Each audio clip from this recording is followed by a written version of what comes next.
स्वागत है आपका फाइनल ट्रेड में। और monthly expiry, quarterly expiry, half yearly या फिर एनुअल एक्सपायरी, जो भी नाम देना चाहें उसके लिए हो जाइए आप तैयार। आखिरी 1.5 घंटा बाकी है ट्रेड का और बाजार में पूरे दिन सुस्ती के बाद अब थोड़ा एक्शन आपको बनते हुए दिख रहा है। ग्लोबल मार्केट्स का भी पूरा सहारा इस समय आपको आते हुए दिखेगा। कुछ बड़ा एक्शन वहां पर नहीं हो रहा है। भारतीय बाजार निचले स्तरों से रिकवर होकर इंपॉर्टेंट लेवल्स के ऊपर ट्रेड कर रहे हैं। तो सवाल यही बनता है कि किन लेवल्स पर होगी एक्सपायरी और किस तरह से करें तैयारी आप पूरा दिन सुस्त रहने के बाद। जो अब बाजार में थोड़ा चुस्ती का माहौल बन रहा है, क्या ये और एक रैली ट्रिगर कर सकता है? और ब्रॉडर मार्केट्स में तो हम देख ही रहे हैं बड़ा एक्शन इस समय बना हुआ है। तो एक्सपायरी पर पूरी तरह से नजर आने वाला 1.5 घंटा आपके लिए एक्साइटिंग होते हुए दिख सकता है। आइए आज की जो बड़ी बातें हैं इनके बारे में जानने अनिल जी भी हैं हमारे साथ। यार सर, थोड़ा एक्शन अब पिकअप होते हुए दिख रहा है आखिरी 1.5 घंटे के लिए। बिल्कुल दीप, और कभी कभी कुछ नहीं करना भी बड़ी बातों में शामिल हो जाता है ना। तो आज वही है बड़ी बातों के तौर पर। सीमित दायरे में दिन भर कारोबार होता हुआ दिखा है। और हाँ, एक अच्छी बात है कि दिन की ऊंचाइयों पर पहुंचता हुआ नजर आ रहा है इस वक्त आपको निफ्टी, और बैंक निफ्टी भी अच्छी बात है कि 35,000 के ऊपर निकलकर टिकता हुआ 150 अंक मजबूत सेंसेक्स आपको दिखेगा। IT, pharma, small cap index आधा से 1% मजबूत है। वहीं मेटल, रियल एस्टेट, सरकारी bank, auto, energy, mid cap index ये ½ % तक नीचे है। डाउ फ्यूचर्स सपाट है। यूरोप के बाजार सुस्त है। ये है इस वक्त का पूरा रुझान। और एक्चुअली दीप बताओ, ये जो लाइन जब मैं पढ़ रहा था मुझे ऐसे फीलिंग आ रही थी कल भी यही पड़ी थी। लग रहा है ना? बिल्कुल बिल्कुल कल वाला ही हाल है, बिल्कुल वैसा का वैसा, कोई खास बदलाव नहीं। खैर अब तो मतलब ग्लोबल मार्केट्स तो वैसे हम देख रहे हैं 6 दिनों से डाउ में तेजी है। कल तो नए रिकॉर्ड्स भी डाउ पर भी बनते हुए दिखे। बट जिस तरह से बाजार पर एक्शन होते हुए दिख रहा है, और स्पेशली अभी अभी जो थोड़ी मूव आती हुई दिख रही है, संकेत दे रहा है कि शायद एक बार फिर से कंजेशन जोन या फिर अपर लेवल की जो रेजिस्टेंस है वो टेस्ट करने के लिए बाजार तैयार होते हैं। सुबह दीप हम वही बात कर रहे थे, 17,150, 17,250 यही रेंज है, और 17,200 निर्णायक लेवल है। 50 इधर 50 उधर। हाई 17,264 का है। कल का हाई आपने पार नहीं किया 17,285 का। कल का लो खाली थोड़ा सा नीचे तोड़ा है, 17,146 बनाया। कल 17,175 तक गए थे। सो ब्रॉडली रेंज बाउंड मार्केट है। हाँ, ये जरूर है कि ज़्यादातर वक्त आपने हरे निशान में बिताया है, ये एक अच्छा संकेत है। और दूसरा ये अच्छा संकेत है कि बैंक निफ्टी भी शुरुआती कमजोरी के बाद 35,000 के ऊपर टिकने में कामयाब होता हुआ दिख रहा है। तो ब्रॉडली रुझान तेजी की तरफ है, खरीदारी की तरफ है। और ऐसे में बहुत खराब एक्सपायरी होने के तो चांस वैसे भी नहीं थे। बिल्कुल। हम बात यही कर रहे थे कि 17,200 के आसपास एक्सपायरी होनी चाहिए। अब डेटा आ रहे हैं तो देख लेते हैं थोड़ी देर में क्या कुछ होगा। लेकिन डीप वही मेरा मानना है, 17,150, 17,300 इस रेंज को लेकर चले बचे हुए 1.5 घंटे के लिए। लगता नहीं 17,300 पार करने की जल्दबाजी है, लगता नहीं 17,150 तोड़ने की हड़बड़ी है। बैंक निफ्टी में भी 34,800, 35,200 उसकी तरफ बड़ी हुआ ज़्यादा तो 35,350, 35,200, 35,350, ये 150 पॉइंट की रेंज कंजेशन है बैंक निफ्टी में भी। तो देखते हैं क्या कुछ होता है। ठीक है सर, तो चलिए फोकस स्टॉक्स पर ही। फोकस स्टॉक्स पर है, बिल्कुल स्टॉक स्पेसिफिक एक्शन है। डेज हाई पर है बैंक निफ्टी। आइए फिर जानें कौन से स्टॉक्स हैं जो आज खबरों के दम पर थोड़ा एक्शन दिखा रहे हैं और आने वाले दिनों के लिए कुछ अहम ट्रिगर्स भी। कुशल और वरुण हैं हमारे साथ तैयार। आफ्टरनून कुशल, बताएं कौन से ट्रिगर्स पर रखने हैं? आफ्टरनून दीपांशु, आप सबसे पहले तो अभी थोड़ी देर पहले नोट आता हुआ दिखा था कि 3:30 बजे जो महाराष्ट्र के मुख्यमंत्री हैं उद्धव ठाकरे जी, उनकी कोविड टास्क फोर्स के साथ बैठक है। तो यहाँ पर क्या फैसले निकल कर आते हैं ये देखना होगा। साथ साथ 31 दिसंबर यानी कि कल अगर आप देखें तो जनवरी सीरीज की शुरुआत होती हुई दिखेगी और 9 F&O स्टॉक्स इसमें शामिल होंगे, जिसमें AB capital, Honeywell, IDFC, GNFC, NBCC, Hindustan copper, Balrampur चीनी, रेन इंडस्ट्रीज और टाटा कम्युनिकेशंस जो है शामिल होते हुए नजर आएंगे। GST काउंसिल की बैठक है मोर इंपॉर्टेंटली, और यहाँ पर बैठक में स्लैब घटाने पर चर्चा संभव है, ऐसे सूत्र बता रहे हैं। एक्स डेट होंगे सोम डिस्टिलरीज के राइट्स इशू, करीब 17.5 करोड़ का ये राइट्स इशू है। साथ ही भारत का फिस्कल डेफिसिट और करंट अकाउंट डेटा जो है आता हुआ नजर आएगा। जर्मनी, जापान और साउथ कोरिया के बाजार तो बंद रहेंगे, पर यूके, फ्रांस, सिंगापुर और ऑस्ट्रेलिया के बाजार जो है हाफ डे यहाँ पर होता हुआ दिखेगा। 1 जनवरी न्यू ईयर के मौके पर आप देखिए यहाँ पर GST में काफ़ी बड़े बदलाव हो सकते हैं और 24 आइटम्स पर GST बदलाव लागू होंगे, जिसमें एपरल, फुटवेयर, फूड डिलीवरी, अन्य आइटम्स पर GST बदलाव रहेंगे। दिल्ली में 10 साल पुरानी डीजल गाड़ियाँ की डी रजिस्ट्रेशन भी शुरू होती हुई दिखेगी। RBI PCA फ्रेमवर्क के नए नियम भी लागू होंगे और यहाँ पर जो बैंक्स हैं अपनी दरें के लिए लिबोर का इस्तेमाल नहीं कर पाएंगे, अन्य बेंचमार्क का इस्तेमाल अब उन्हें करना होगा। तो ये सारे इवेंट्स हैं और ट्रिगर्स हैं आने वाले 3 दिनों के लिए। तो 1 जनवरी से कई बड़े बदलाव लागू होने वाले हैं, इस पर रखिए नजर और कुछ और इम्पोर्टेंट ट्रिगर्स भी आने वाले दिनों के लिए। पर आज के लिए कौन सी हैं खबरें, कौन से शेयर्स एक्शन में आते हुए दिख रहे हैं, जानते हैं वरुण के साथ। गुड आफ्टरनून वरुण, बताइए। गुड आफ्टरनून दीप। तो सबसे पहले यहाँ पे फर्स्ट सोर्स यहाँ पे ARSI यानी कि अमेरिकन रिकवरी सर्विसेज इनकॉर्पोरेटेड में 100% हिस्सेदारी जो है इस कंपनी ने खरीदने के लिए करार किया है। $5.3 करोड़ में हिस्सेदारी खरीदी जाएगी। शुगर कंपनीज के लिए अच्छी खबर है क्योंकि टर्की के अंतर्राष्ट्रीय स्तर पर शुगर एक्सपोर्ट्स पर रोक लगा दी गई है, तो उसका इम्पैक्ट शुगर स्टॉक्स पे है। HCL टेक, इस कंपनी ने SCP होल्डिंग में 19.16% हिस्सेदारी जो है खरीदी है। $10 करोड़ में खरीदारी की गई है। बायोकॉन के लिए अच्छी खबर है कि सैनोफी के पेटेंट को US कोर्ट से रिवाइव करने की मंजूरी जो है वो नहीं है, तो इसका इम्पैक्ट बायोकॉन को कम से कम $100 करोड़ के आसपास का कारोबार मिलने की उम्मीद है इसके चलते। ग्रैन्यूल्स इंडिया, US FDA से एक दवा के लिए इसको मंजूरी मिली है। एक डिसऑर्डर की दवा है जिसके लिए इस कंपनी की सब्सिडरी को मंजूरी मिली है। नैटको फार्मा, कोजेंसिस के हवाले से खबर है कि मोलनूपिराविर के 40 कैप्सूल की कीमत जो है वो करीब 2,000 रुपये के आसपास रह सकती है। 4 जनवरी तक बाजार में ये दवाइयाँ जो है वो उपलब्ध हो सकती है। इसके अलावा विशाखा इंडस्ट्रीज तमिलनाडु के नए प्लांट में 1 जनवरी से उत्पादन शुरू करेंगे। ये अपडेट इन्होंने दिया है। SBI कार्ड्स और पेटीएम के साथ SBI कार्ड्स ने करार किया है। कार्ड के टोकनाइजेशन के लिए करार जो है वो किया गया है। और आखिरी में नितिन स्पिनर, कंपनी क्षमता विस्तार पर करीब 950 करोड़ खर्च करने वाली है। ये अपडेट इस कंपनी ने दिया है। तो ये है आपके लिए कई सारे। आपने बोला ये कौन सी दवा जो 2,000 रुपये लगेंगे? 40 कैप्सूल। 40 के, वो भी तो एक का कितना हुआ? 40 का एक का कितना, 50 रुपये। हाँ, तो ज्यादा कहाँ हुआ? हाँ तो ठीक है। वो उस टाइम पे, कोरोना के टाइम पे तो कितने एक 40 हजार टोजी कितने की आती थी? 40 हजार की एक थी तब। तब कोरोना से डर बहुत था, आजकल डर निकल गया तो 2,000 में ज्यादा लगने लगा है। आपने नोटिस किया भाई तुमको? एम्फेसिस किया। आपको तो हुआ था ना कोविड? हाँ हुआ था। खाई थी दवाएं? खाई थी, लेकिन वो 40,000 वाली नहीं खाई। ना जरूरत ना पड़े किसी को, बट इसलिए मैंने बोला 2,000, ऐसा उन्होंने बोला कि लगा कि बहुत ज़्यादा। लेकिन अब तो ठीक है, हर कंपनी बनाने लगी तो दाम कम होने भी चाहिए। लगभग सभी को मंजूरी मिल गई है। सबको सब बनाओ। ये तो बुखार खांसी की दवाओं जैसा हो गया मामला। वही तो अनिल जी, बुखार खांसी की दवा 2,000 रुपये में। हाँ, अब ज़्यादा लग रहा है। बिल्कुल।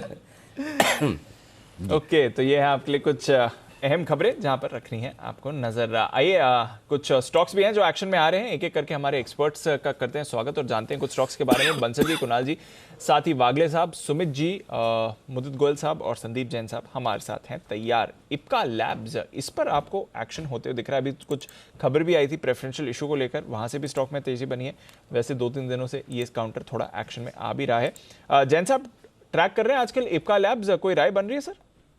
नहीं, बिल्कुल आजकल नहीं, बहुत सालों से कर रहा हूं। इनफैक्ट 2011 में इस स्टॉक को पहली बार 235 पे टीवी पे रेकमेंड किया था चैनल्स पे, और अब भी अच्छा खासा चल रहा है। और मुझे ऐसा लगता है कि देखिए, इनका यूएस मार्केट्स में इतना वो नहीं है, और यूएस मार्केट्स में जनरली जो इंडियन फार्मा कंपनीज है वो बहुत ज्यादा परफॉर्म नहीं कर पा रहे। इनका यूरोपियन मार्केट्स और दूसरे मार्केट्स में। और दूसरा, ये लोग टेक ओवर्स और जो एक्विजिशंस है, जनरली छोटी छोटी फार्मा कंपनीज को काफी ये लोग टेक ओवर करते हैं, तो इनऑर्गेनिक ग्रोथ भी रहती है। और मुझे लगता है कि एक अच्छा खासा करेक्शन आ चुका है, और एफएनओ में आने के बाद से कोई बहुत बड़ा परफॉर्मेंस आया नहीं, और आज अच्छा खासा चला हुआ। मुझे लगता है कि इन लेवल से बिल्कुल लेना चाहिए, नीचे आए तो और खरीदना चाहिए। ऊपर के टारगेट्स मेरे लिए 2700-2800। ओके, तो 2700-2800 के टारगेट्स के लिए खरीदारी करिए या नजर रखिए एटलीस्ट इप्का लैब्स पर, जहां पर आपको अच्छा एक्शन आते हुए दिख रहा है। एल्केम लैबोरेटरी, सुबह भी इस काउंटर के बारे में बात हो रही थी, अच्छी मूव आई थी, अभी भी देखें गेंस होल्ड कर रहा है। ऊपर से थोड़ा सा हल्का हुआ है, बट फिर भी अच्छी खरीदारी आ रही है। मुदु जी, क्या करना चाहिए सर एल्केम में, बताइए। Good afternoon. गुड आफ्टरनून दीप, गुड आफ्टरनून अनिल जी। बिल्कुल, देखिए एल्केम में जिस तरह का आज के सेशन में ब्रेकआउट हुआ है, एक बढ़िया ब्रेकआउट चार्ट्स पर नजर आया है, एक डाउनवर्ड स्लोपिंग रेजिस्टेंस लाइन का ब्रेकआउट, और उसको सस्टेन कर पा रहा है। आज के सेशन में काफी अच्छे वॉल्यूम के साथ बाइंग देखने को मिल रही है। यहाँ पर अगर ऑलरेडी पोजीशन है, बिल्कुल होल्ड करके चलेंगे। नया बाय करने की एक अपॉर्चुनिटी है। हाई से जिस तरह का थोड़ा सा प्रॉफिट बुकिंग देखने को मिला है, हमें लगता है यहाँ से इस काउंटर में और तेजी बनेगी। जनवरी सीरीज में 3850 से 3900 तक के अपसाइड मूव एल्केम में नजर आएंगे, तो यहाँ पर होल्ड करने की सलाह है, बाय भी कर सकते हैं। स्टॉप लॉस रहेगा 3570 का। ओके, तो 3570 के स्टॉप लॉस के साथ नजर रखिए एल्केम पर, इस पर भी अच्छी खरीदारी हो रही है। बॉश इस पर भी अच्छी मूव आ रही है। सुबह हम बात भी कर रहे थे, हमारी एक्सक्लूसिव खबर का इम्पैक्ट भी आप देख रहे हैं रानी ग्रुप स्टॉक्स पर, एंड ऑफ कोर्स बॉश पर भी 2 फ्रंट एयरबैग्स अनिवार्य होंगे 1 तारीख से हर गाड़ी के लिए। बॉश, सुमित जी, इस पर आप राय दें। इस समय 17,000 का लेवल क्रॉस करते हुए और डेज हाई पर बॉश आते हुए दिख रहा है। गुड आफ्टरनून दीपांशु, बॉश के अंदर एक अच्छा मूव देखने को मिल रहा है। 2% के आसपास स्टॉक अभी ऊपर है। 17,000 के ऊपर अगर आज क्लोजिंग देखने को मिलती है तो फिर बॉश के अंदर एक अच्छा मूव देखने को मिलेगा, जिसमें 17,500 से 17,800 तक का मूव बॉश में फिर आने वाले दिनों में देखने को मिल सकता है। बिल्कुल, तो 17,500 के लेवल्स आपको बॉश में आते हुए दिख सकते हैं। नजर रखिएगा इस काउंटर पर। जो हमारी खबर थी फ्रंट एयरबैग्स को लेकर, उसका पॉजिटिव इंपैक्ट आ रहा है, बट पॉजिटिव इंपैक्ट आ रहा है एचईजी और ग्राफाइट इंडिया पर। ग्राफाइट 18.5% ऊपर है, एचईजी 12% ऊपर है, फिलिप्स कार्बन भी आज आपको 5-5.5% की मूव दिखाते हुए दिख रहा है। तो इन काउंटर्स में एक बार फिर से बाजार का एक्शन बनते हुए दिख रहा है। जरा जाने कुणाल जी के साथ। कुणाल जी, एचईजी ग्राफाइट इंडिया दोनों में दमदार तेजी सर। देखिए, बहुत गजब की तेजी है दीपांशु, और मुझे और राकेश जी को मलाल है। आज सवेरे से हम लोग ग्रेफाइट की चर्चा कर रहे हैं, लेकिन किसी न किसी वजह से कॉल नहीं दे पाए। और देखिए क्या जबरदस्त तेजी आज दोनों काउंटर्स में आती हुई दिख रही है, तो बड़ा दुख हो रहा है चार्ट्स देखकर। लेकिन ग्रेफाइट पर एक बड़ा ब्रेकआउट हुआ है और एचईजी पर भी बड़ा ब्रेकआउट हुआ है। काफी बड़ा करेक्शन इन दोनों ही स्टॉक्स में पूरा होता हुआ दिख रहा है। तो इन स्तरों पर बिल्कुल बाय करने की हमारी राय है। अच्छा पुलबैक आपको देखने को मिलेगा, अभी काफी हेडरूम बाकी है। जैसे अगर एचईजी की बात करें तो मुझे लगता है कि बड़ी आसानी से 2,000 रुपए तक का एक पुलबैक देखने को मिल सकता है। तो अभी यहां से भी काफी बड़ी जगह बाकी है, तो जिनके पास पोजीशन है बिल्कुल बने रहें 2,000 का टारगेट। और इतने अच्छे चार्ट्स के बावजूद इस पर जो कॉल नहीं आ पाया आप दोनों की वजह से, दोनों में से ज्यादा जिम्मेदार कौन है बंसल जी, आप या कुणाल जी? नहीं अनिल जी, काफी back to back Anil ji schedule था, मतलब दिख रहा था, तो इसलिए अनिल जी हाथ पास नहीं लाया। ऑनेस्टली बोलूंगा, आप जिम्मेदार नहीं। मैं तो अनिल जी बिल्कुल भी जिम्मेवार नहीं हूँ। नहीं, कौन सा बैक टू बैक शेड्यूल था? एक मिनट, डेटा इधर मेरे पास में। सुबह वाले शो में पूरे 8:30 बजे, चलो 8 से नहीं भी मानो, 8:30 बजे से लेकर 11 बजे तक पूरा एक कॉल आया आप दोनों की मिला, मतलब आधा आधा दोनों की तरफ से मिला के कोफोर्ज का। किस चीज में बिजी थे बंसल जी? नहीं अनिल जी, बिल्कुल अनिल जी, आपने बिल्कुल एकदम बैक टू बैक अनिल जी वो शेड्यूल करा हुआ था, तो जिम्मेवार तो कुणाल जी ने सही बोला अनिल जी, आप थे तो हाथ नहीं हिलाया अनिल जी। कुणाल जी ने बोला, मैंने कहा नंबर नहीं आएगा, आराम से बैठो।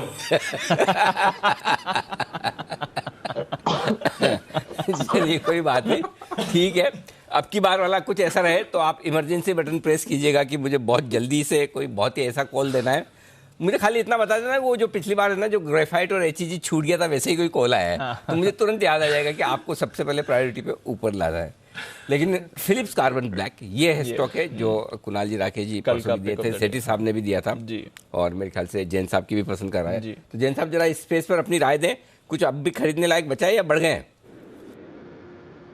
देखिए बड़ा है और उम्मीद थी कि बढ़ेंगे। और फिलिप्स कार्बन तो देखिए मैंने, आपने, सेठी साहब ने, सब ने बहुत बार रेकमेंड किया है और बहुत बढ़िया लेवल्स पे है। फिलिप्स कार्बन तो ग्रुप भी जबरदस्त है और मुझे लगता है कि बस इसको बाय ऑन डिक्लाइंस की रणनीति अपनाए। आज तो अच्छा खासा मूव आ चुका है, जहां पे भी कोई दिन बैड डेज आते हैं या करेक्शन आता है तो उस दिन मौका देख के इसको लेना चाहिए। वैल्यूएशंस के लिहाज से बहुत ज्यादा मुझे सस्ता लगता है Phillips Carbon. Phillips Carbon Black ये है आपके लिए सस्ता स्टॉक जहां पर निवेश का मौका बन सकता है। एक और स्टॉक है HUL, जहां पर आपको रखनी है नज़र, और अभी अभी आपकी स्क्रीन पर सामने आता हुआ भी दिख रहा है। हालांकि स्टॉक हरे निशान में है, लेकिन खबर अच्छी नहीं है। 1 जनवरी से महाराष्ट्र में HUL यानी कि हिंदुस्तान यूनिलीवर लिमिटेड के डिस्ट्रीब्यूटर्स जो है वो इनके प्रोडक्ट्स की बिक्री बंद कर सकते हैं, ऐसी खबरें आ रही है। ऐसा क्यों होने जा रहा है, इसकी पूरी डिटेल्स लेकर हमारे साथ हैं इस वक्त वरुण दुबे। वरुण बताइए। डेफिनेटली अनिल जी, तो डिस्ट्रीब्यूटर्स ने ये कहा है कि हम HUL के प्रोडक्ट्स जो है उसको बेचना बंद कर देंगे। अब ये 2 डिस्ट्रीब्यूटर्स के बीच में बेसिकली लड़ाई है। एक जो आपके पुराने डिस्ट्रीब्यूटर्स थे जो कि ऑलरेडी डिस्ट्रीब्यूट करते थे HUL के प्रोडक्ट्स, और एक वो नए डिस्ट्रीब्यूटर है जैसे कि आपके मेट्रो कैश एंड कैरी हो गए, जो नए ज़माने के डिस्ट्रीब्यूटर्स है वो। तो हो ये रहा था कि जो पुराने ज़माने के डिस्ट्रीब्यूटर्स थे पुराने, वो अपने रिटेलर्स को करीब 8 से 12% के आसपास के मार्जिन देते थे प्रोडक्ट बेचने के लिए, जबकि जो नए डिस्ट्रीब्यूटर है वो रिटेलर्स को करीब 15 से 20% के आसपास का मार्जिन देते थे। और इसके चलते रिटेलर्स जो थे उन्होंने जो नए डिस्ट्रीब्यूटर्स है यानी कि metro cash and carry type distribution जो है उनसे माल ज़्यादा से ज़्यादा लेना शुरू कर दिया। अब ये लोग इतना बड़ा मार्जिन क्यों दे पा रहे हैं, इसको भी समझना होगा। दरअसल ये जो नए ज़माने के डिस्ट्रीब्यूटर है ये काफ़ी हद तक वॉल्यूम ज़्यादा जनरेट करते हैं और इसके लिए इन्हें HUL जैसी कंपनीज जो है उनसे ज़्यादा मार्जिन दिया जाता है और इसके लिए वो आगे मार्जिन को बेहतर तरीके से पास ऑन कर पाते हैं। तो जो पुराने डिस्ट्रीब्यूटर्स थे उनको ये बात हजम नहीं हुई। उनने कहा आपके इस तरह के बिहेवियर के चलते हमारा कारोबार जो है वो कहीं ना कहीं ठप पड़ रहा है और इसके लिए अगर इस मामले को नहीं सुलझाया गया तो 1 तारीख से हम HUL के प्रोडक्ट जो है वो बेचना बंद कर देंगे। इन्होंने कहा है कि पहले 1 जनवरी से किसान का जो केचप और जैम है उसको हम बेचना बंद करेंगे। अगर मामला आगे नहीं सुलझा तो रिन के ब्रांड के अंडर जो प्रोडक्ट्स आते हैं उनको हम बेचना बंद करेंगे। इसके अलावा जो फेयर एंड लवली यानी कि जो ग्लो एंड लवली अभी इनके प्रोडक्ट है उसको हम बेचना बंद करेंगे। अगर आप कुल आय में देखेंगे तो रिन एज अ ब्रांड जो है 2000 करोड़ के आसपास की सालाना सेल होती है और ग्लो एंड लवली जो है उसकी करीब सालाना 3 से 4000 करोड़ के आसपास की सेल होती है। और वो यहीं नहीं रुके, उनका ये भी कहना है कि अगर मामला नहीं सुलझा तो 1 फरवरी से हम अपने रिटेलर्स को भी कह देंगे कि आप HUL के प्रोडक्ट्स ना बेचें। तो अगर HUL ने मामला नहीं सुलझाया तो HUL के लिए ये एक दिक्कत की बात हो सकती है। ये इशू बाकी कंपनीज के साथ भी आया था जैसे कि ITC या फिर दूसरी FMCG कंपनीज, लेकिन उन्होंने ये मामला सुलझा लिया है। HUL ने अभी तक सुलझाया नहीं है। इसके लिए कहीं ना कहीं इस तरह का स्टेटमेंट जो है महाराष्ट्र के डिस्ट्रीब्यूटर की तरफ से अब आ रहा है। तो HUL जब दूसरे सुलझा चुके हैं तो HUL को क्या समस्या है, क्यों नहीं सुलझा रहा है? अनिल जी, अब वो यही है ना कि जो बाकी लोग हैं वो काफ़ी बड़ा वॉल्यूम HUL को देते हैं तो उस वजह से उनको नाराज नहीं कर सकते। हाँ, मेट्रो टाइप। राइट। अच्छा। और HUL का प्रोडक्ट पोर्टफोलियो बहुत बड़ा है बाकियों के मुकाबले, तो हो सकता है इस वजह से। और अगर एक एक करके ये प्रोडक्ट बंद कर देंगे तो दिक्कत होगी ना। अब जैसे कि रिन जो है 2000 करोड़ के आसपास का ब्रांड वैल्यू है, मतलब ओवरऑल सेल्स होती है। ग्लो एंड लवली 3 से 4000 करोड़, तो एक एक करके बंद। Glow and lovely? हाँ, ग्लो एंड लवली जो बड़ी दिक्कत हो जाएगी आपको तो अगर ये बंद हो गया तो। अच्छा सॉरी, जैन साहब तो जयपुर में, मुंबई में थोड़ी है। मुंबई वालों को दिक्कत ज़्यादा होगी। चलिए जैन साहब, आप हैं कस्टमर HUL के? नहीं है, बिल्कुल कस्टमर भी है। और मैंने तो HUL में मेरे MBA के दौरान 4th सेमेस्टर में पूरे 6 महीना मैंने यहाँ पे मेरी समर ट्रेनिंग भी की थी, इंटर्नशिप भी की थी। सो आई नो दैट। और काफी एग्रेसिव है, मुझे लगता है सब रिजॉल्व हो जाएंगे क्योंकि देखिए डिस्ट्रीब्यूटर्स को भी मानना तो पड़ेगा ही, ऐसा नहीं है जो लोग इन्हीं का ही डिस्ट्रीब्यूशन करते हैं। ठीक है, अपना बात बनाने के लिए कई तरीके होते हैं, बट फिर भी कंपनी भी करेगी, कुछ ये करेंगे कुछ वो करेंगे, बीच में कहीं ना कहीं रास्ता निकलेगा। क्योंकि ऐसी न्यूज के बाद अगर करेक्ट किया नहीं है स्टॉक और बाकी लोग कर पा रहे हैं रिजॉल्व, तो ये भी करेगी बिल्कुल। और ग्लो एंड लवली में यूज नहीं करता अनिल जी, डिस्क्लेमर। करो सर, और अच्छे लगोगे। वैसे तो आप अच्छे हो ही, इसमें कोई डाउट ही नहीं है, कोई सवाल ही नहीं। मतलब इतने चमकते, शाइनिंग वाइनिंग ग्लोइंग एकदम, क्या पता और अच्छे लगे। बेहतर दिखने में क्या हर्ज है ना। चलिए, हो सकता है आप टक्कर देने लगे सुमित जी को।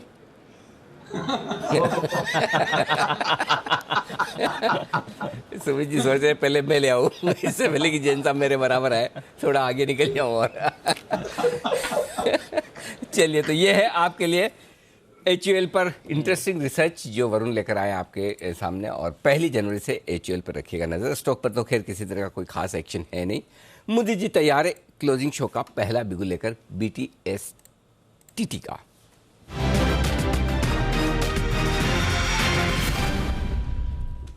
बताएं मोदी जी। देखिए अनिल जी, IT स्टॉक्स में ही काफी अच्छा रनअप देखने को मिल रहा है। तो जो स्टॉक हमने चुना है, यहाँ पर एक बड़ी अपसाइड मूव देखने को मिल सकता है। एम्फेसिस को यहाँ पर बाय करने की सलाह दे रहे हैं। 3347 ये कैश लेवल है, यहाँ पर बाय करके चलेंगे। 3390 पहला टारगेट होगा, 3410 ये दोनों टारगेट्स के लिए एम्फेसिस को लॉन्ग करने की सलाह दे रहे हैं। स्टॉप लॉस रहेगा 3315 का। देखिए जिस तरह के चार्ट्स बनाए हैं, एक ट्रायंगुलर पैटर्न इस काउंटर ने बनाया, उसका ब्रेकआउट आज के सेशन में देखने को मिला है। वॉल्यूम के साथ बाइंग देखने को मिल रही है। एक्सपायरी से पहले OI एडिशन बढ़ता हुआ नजर आ रहा है। लग रहा है यहाँ से पॉजिटिव साइड रोल ओवर्स होते हुए नजर आ रहे हैं। तो स्टॉक में आने वाले दिनों में भी काफी अच्छा रन देखने को मिल सकता है। एम्फेसिस को यहाँ पर लॉन्ग करके चलेंगे 3410 के टारगेट्स के लिए। स्टॉप लॉस रहेगा 3315 का। तो 3350 के स्टॉप लॉस के साथ यहाँ पर एम्फेसिस पर खरीदारी की राय है। मिड कैप IT एक बार फिर से बाजार को संभालने की कोशिश कर रहा है। एक और मिड कैप IT काउंटर जहां पर आपको अच्छा एक्शन बनते हुए दिख रहा है और वो है परसिस्टेंट सिस्टम्स। इसमें भी अच्छी खरीदारी फिलहाल होते हुए दिख रही है। वागले साहब जरा राय दें सर परसिस्टेंट सिस्टम्स के चार्ट पर। दीपांशु, मुझे पोजिशनली बहुत ही अच्छा लग रहा है। आज के दिन में मूव आएगा, मे बी आज और कल में आएगा, ये मुझे नहीं पता, लेकिन एक हफ्ते भर की बात करेंगे, ये मुझे लगता है 5000 टेस्ट करेगा। और आपको थोड़े से हल्की सी गिरावट पे लेना है, 47, 20, 30 ये लेवल सही होगा। 4600, 4620 का स्टॉप लॉस और 5000 का टारगेट, और ये व्यू मेरा 5 से 6 दिनों का है। तो पोजिशनली बढ़िया लग रहा है परसिस्टेंट सिस्टम, यहाँ पर आपको अच्छी मूव आती हुई दिख सकती है। बट कुछ चल रहा है रिलायंस इंडस्ट्रीज में, जरा रिलायंस का चार्ट पुल अप करिए। एक शार्प फॉल आया था रिलायंस में थोड़ी देर पहले, इंडेक्स को भी इसने ड्रैग किया, अब उन लेवल्स पर संभलने की कोशिश करते हुए दिख रहा है रिलायंस, बट गिरावट अभी अभी इस पर आती हुई दिखी है। अभी एक्सपायरी रिलेटेड है या कुछ और है वो देखना पड़ेगा। बट सुमित जी, रिलायंस पर जरा राय दें। दीपांशु, थोड़ा सा दबाव देखने को मिल रहा है, तो आज इंट्राडे में तो लग नहीं रहा कुछ खास मूव आएगा ऊपर की तरफ का, लेकिन लोअर लेवल्स पे रिलायंस के अंदर खरीदारी कर सकते हैं। स्टॉक के अंदर ऊपर में मूव बनेगा जब एक बार स्टॉक ऊपर में 2400 का लेवल क्रॉस कर देगा, तो डिप्स में खरीदारी करें। डिप्स में 2320, 2330 तक के लेवल आते हैं, वहां पे खरीदारी कर सकते हैं। 2400 का पहला टारगेट बनेगा उसमें, और 2400 के ऊपर क्लोजिंग बनती है तो फिर एक अच्छा मूव ऊपर में देखने को मिलेगा। ओके, तो ये है आपके लिए रिलायंस इंडस्ट्रीज, जहां पर रखनी है नजर। एक कॉल राकेश जी, कुणाल जी भी दे रहे हैं। बंसल जी, चार्ट कॉर्नर का बिगुल बजाओ या फिर स्पेशल पिक है सर? नहीं, Deepanshu normal algo chart corner pick है। चलिए, तो एल्गो ट्रेड आ रहा है, बिगुल चार्ट कॉर्नर का राकेश जी कुणाल जी के लिए।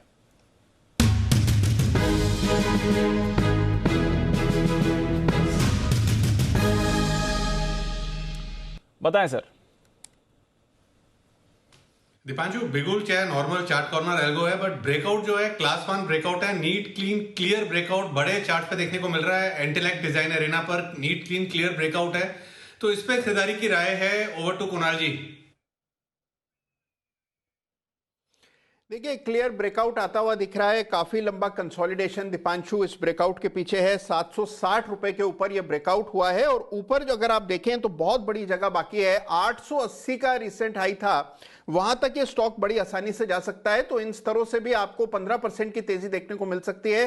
खरीद करके चलने की राय है। एक स्टॉप लॉस रखें 757 रुपए पर, 757 के स्टॉप लॉस से इंटेलेक्ट को बाय करना है। पहला टारगेट होगा 840 रुपए का, 840 का, और दूसरा टारगेट 855 का इंटेलेक्ट डिजाइन एरिना पर खरीदारी कराए। इंटेलेक्ट डिजाइन एरिना एक और काउंटर जहां पर आप मूव देख रहे हैं। आईटी से जुड़े स्टॉक्स हैं जहां पर आपको बढ़िया मूव आती हुई दिख रही है।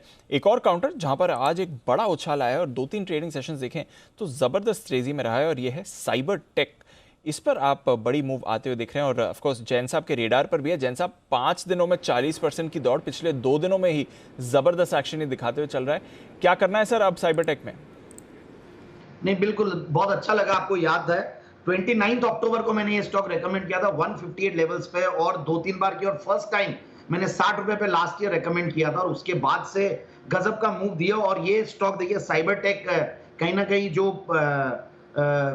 प्रोडक्ट बिजनेसेस में है वो जबरदस्त है, और अपने मैप्स और ये सब कुछ related special SPATIAL special analytics में है। तो मुझे लगता है कि अभी भी वैल्यूएशंस कोई बहुत महंगे नहीं हुए हैं। जिन्होंने ले रखा वो सर्टेनली अच्छे खासे प्रॉफिट्स पे तो बुक भी कर सकते हैं।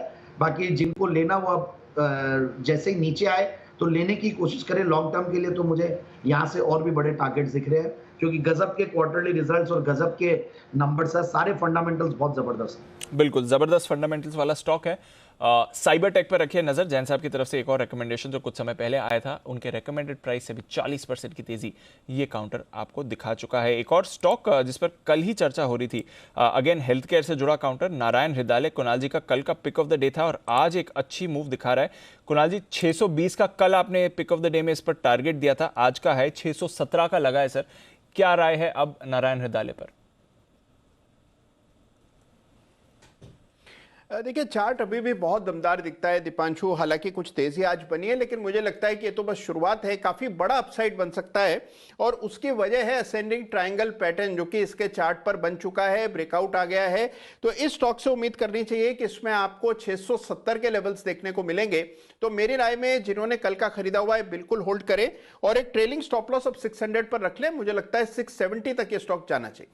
बिल्कुल, तो 670 तक ये स्टॉक जाने की तैयारी में दिख रहा है। कल्पतरु पावर, इस पर भी थोड़ी देर पहले कुछ डेवलपमेंट्स आते हुए दिखे थे, जिसकी वजह से स्टॉक में फिर से आपने एक्शन बनते हुए दिखा है।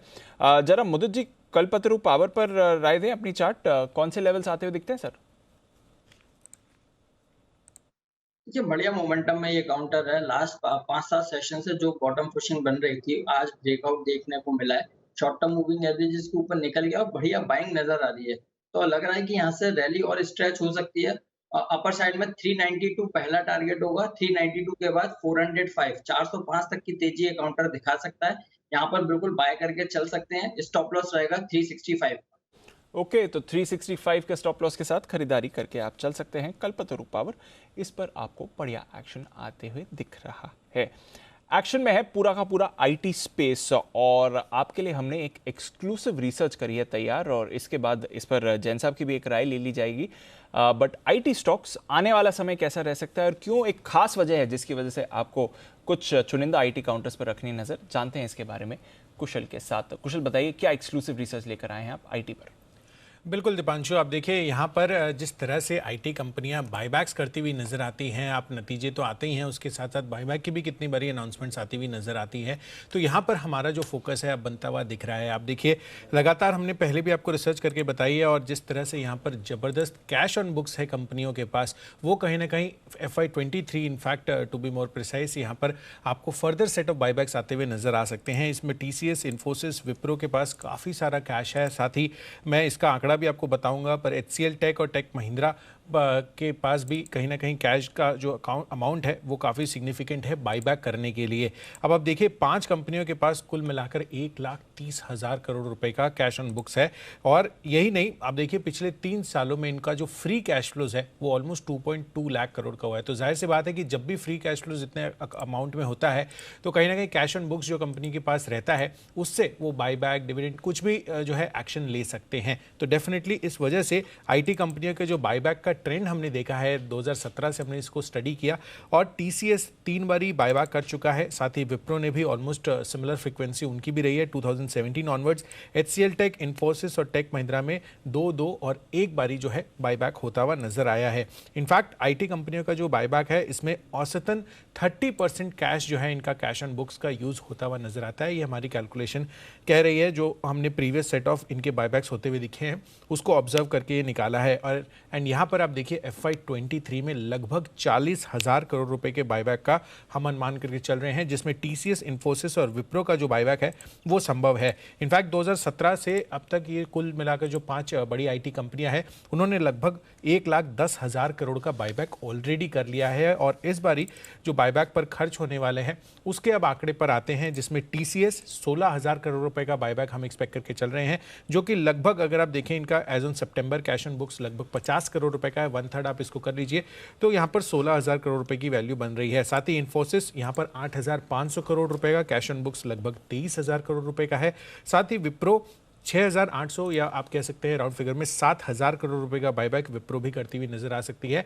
एंड यहाँ पर कंपेरेटिवली जो कैश ऑन बुक्स है वो इन्फोसिस के मुकाबले ज़्यादा है, ऑलमोस्ट 32,000 करोड़ का।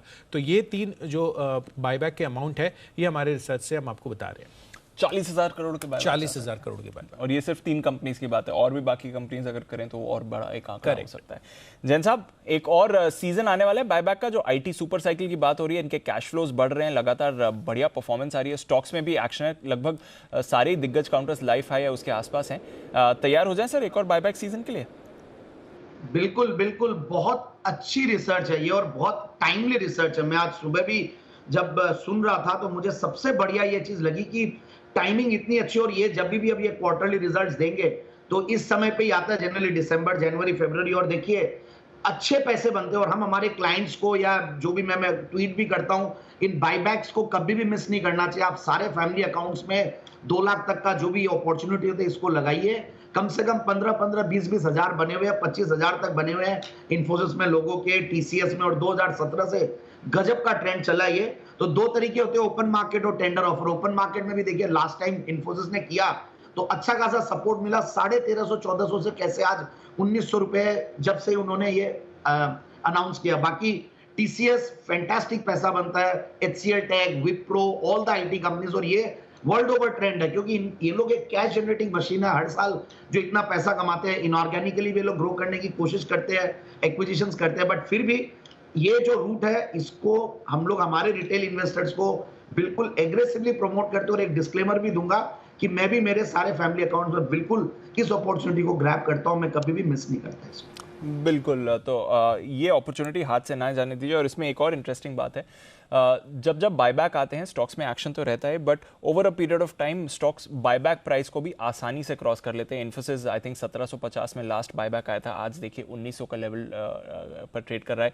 टीसीएस अपने लास्ट बायबैक प्राइस से ऊपर है, विप्रो अपने लास्ट बायबैक प्राइस से तो काफ़ी ज़्यादा ऊपर है। तो अगर आप बायबैक में टेंडर करते नहीं भी हैं तो भी आपको share price appreciation over a long term बढ़िया गेंस दिखाकर चला जाता है। जी जैन साहब। या एक और चीज मैं ऐड करना चाहूंगा, आज तो अनिल जी ने सुबह सुबह बहुत बढ़िया बात बोली थी कि इस चीज को मिस नहीं करना चाहिए। और जब मार्केट्स ऐसे रहते हैं जहां अनसर्टेन रहते हैं, तो इस टाइप के जो एक तरीके से आर्बिट्राज बोल लीजिए या रिस्कलेस प्रॉफिट्स है, इनको बिल्कुल नहीं छोड़ना चाहिए इस अपॉर्चुनिटी को। और मैं पुट राइटर्स के लिए भी स्ट्रैटेजी बता दूं, हम लोग ये स्ट्रैटेजी भी लोगों को बताते हैं। पुट राइटिंग बहुत बढ़िया से कर सकते हैं, क्योंकि जैसे ये बाईबैक्स वगैरह अनाउंस होते हैं तो आप अच्छा खासा पुट राइटिंग करके भी पैसा कमा सकते हैं, क्योंकि जनरली वो सपोर्ट रहता ही है, ऊपर के लेवल्स जाने ही है। तो एक लेवल ऐसा आता है जहां पे आप देख के 5-10% नीचे की पुट राइटिंग कर सकते हैं। टीसीएस तो एक गजब के लेवल्स पे है, अपने क्वार्टरली रिजल्ट्स के बाद अच्छा खासा करेक्ट भी किया है। तो मुझे लगता है कि 3500-3600 की पुट राइटिंग भी की जा सकती है। और अनाउंसमेंट तो सर्टेनली मुझे लगता है कि आएगा ही ऐसे आने वाले दिनों में। तो ये है आपके लिए राय। और पुट राइटिंग करके क्योंकि एक बेस मिल जाता है तो एक और कमाई का अपॉर्चुनिटी आपको इनकाउंटर्स में मिलती है जब बायबैक के अनाउंसमेंट आएंगे। तो देखते हैं साल कैसा रहता है आईटी परफॉर्मेंस के लिए, और क्या बायबैक का नया सीजन आईटी कंपनीज की तरफ से आते हुए दिखेगा या नहीं। पर फिलहाल एक और ट्रेडिंग कॉल है आपके लिए तैयार, बिगुल सुमित का सुपर हिट।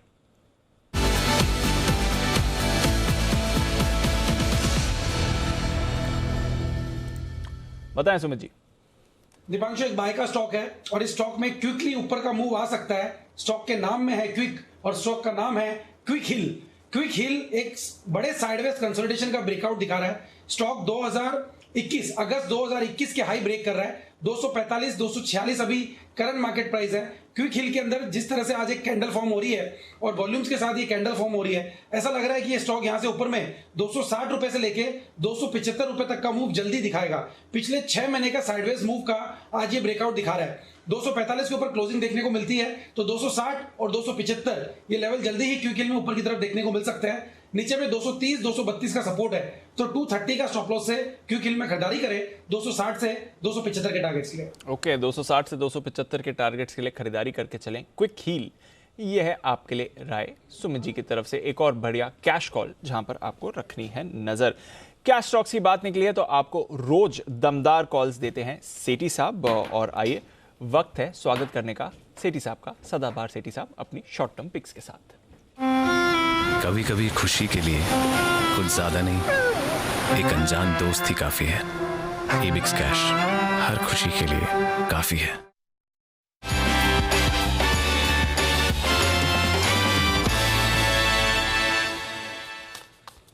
स्वागत है आपका सेठी साहब। बताएं सर, क्या इरादा है दो कैश मार्केट के स्टॉक, आपका जो ट्रेंड और ट्रेडिशन है उस हिसाब से?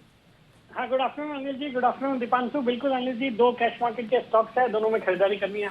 बताइए, दमदार सॉलिड जबरदस्त स्टॉक पहला वाला। हाँ बिल्कुल अनिल जी, जो पहला स्टॉक है, स्टॉक का नाम है सनसेरा इंजीनियरिंग, SANSERA, जो कि अभी 778 के लेवल पे स्टॉक ट्रेड कर रहा है। ये कंपनी कॉम्प्लेक्स और हाई क्वालिटी प्रिसीजन कंपोनेंट्स के लिए जानी जाती है। ये बनाती है ऑटो सेक्टर के लिए, और दूसरा नॉन ऑटो सेगमेंट जैसे एरोस्पेस है, एग्रीकल्चर है, इनके लिए भी ये कंपोनेंट्स बनाती है। मार्की क्लाइंटेल है, ग्लोबल OEMs को सप्लाई करती है।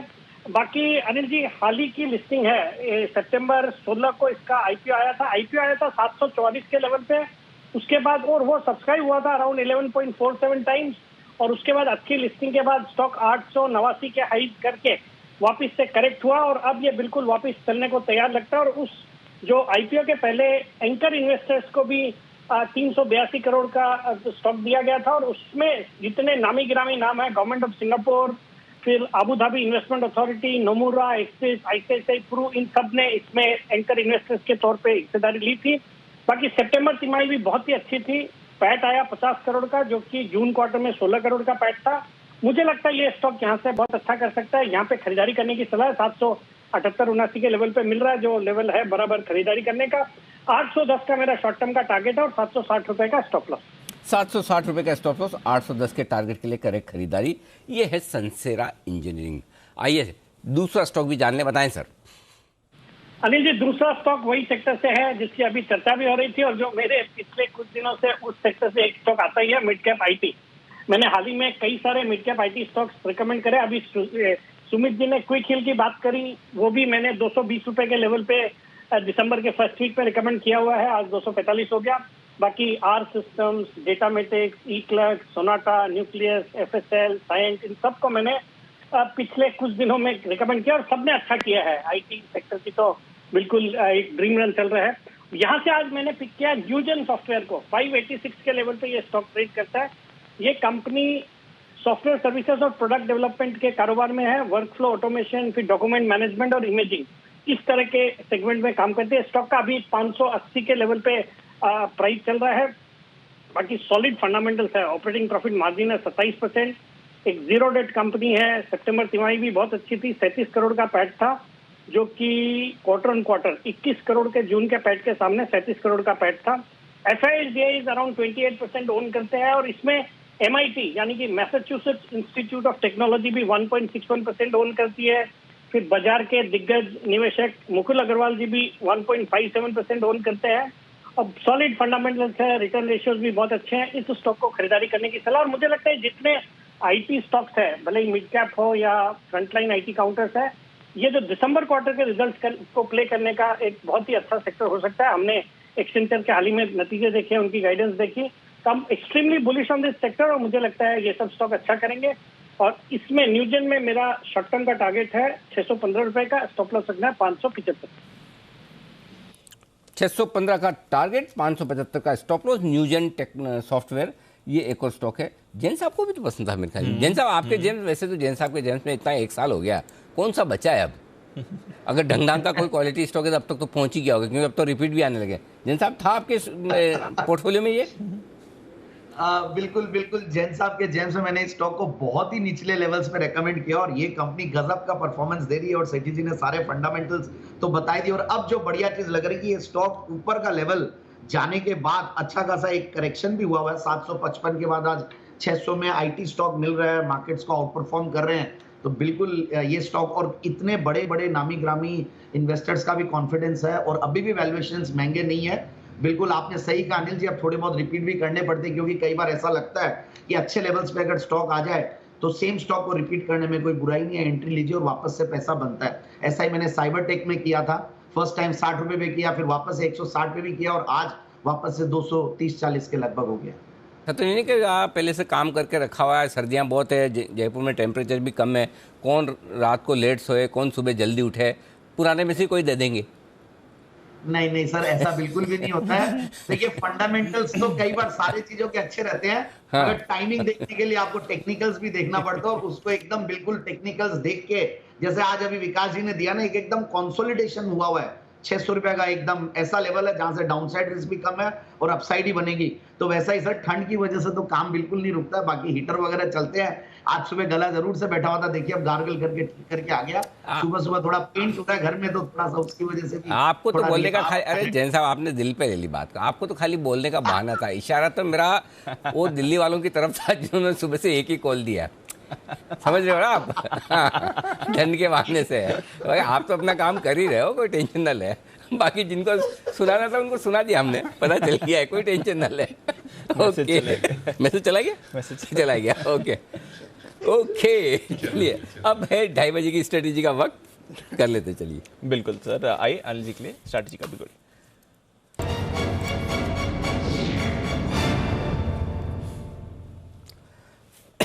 सर कोई खास मूव्स इस समय कहीं पर भी आपको आती हुई नहीं दिख रही है। डाउ फ्यूचर्स सुबह से ही ऐसे हैं, मतलब 20-25 पॉइंट की रेंज में सुबह से डाउ फ्यूचर्स आपको दिख रहे हैं, अभी भी वैसा ही कारोबार है। नैस्डैक फ्यूचर्स में आपको कल की गिरावट के बाद हल्की बढ़त आ रही है।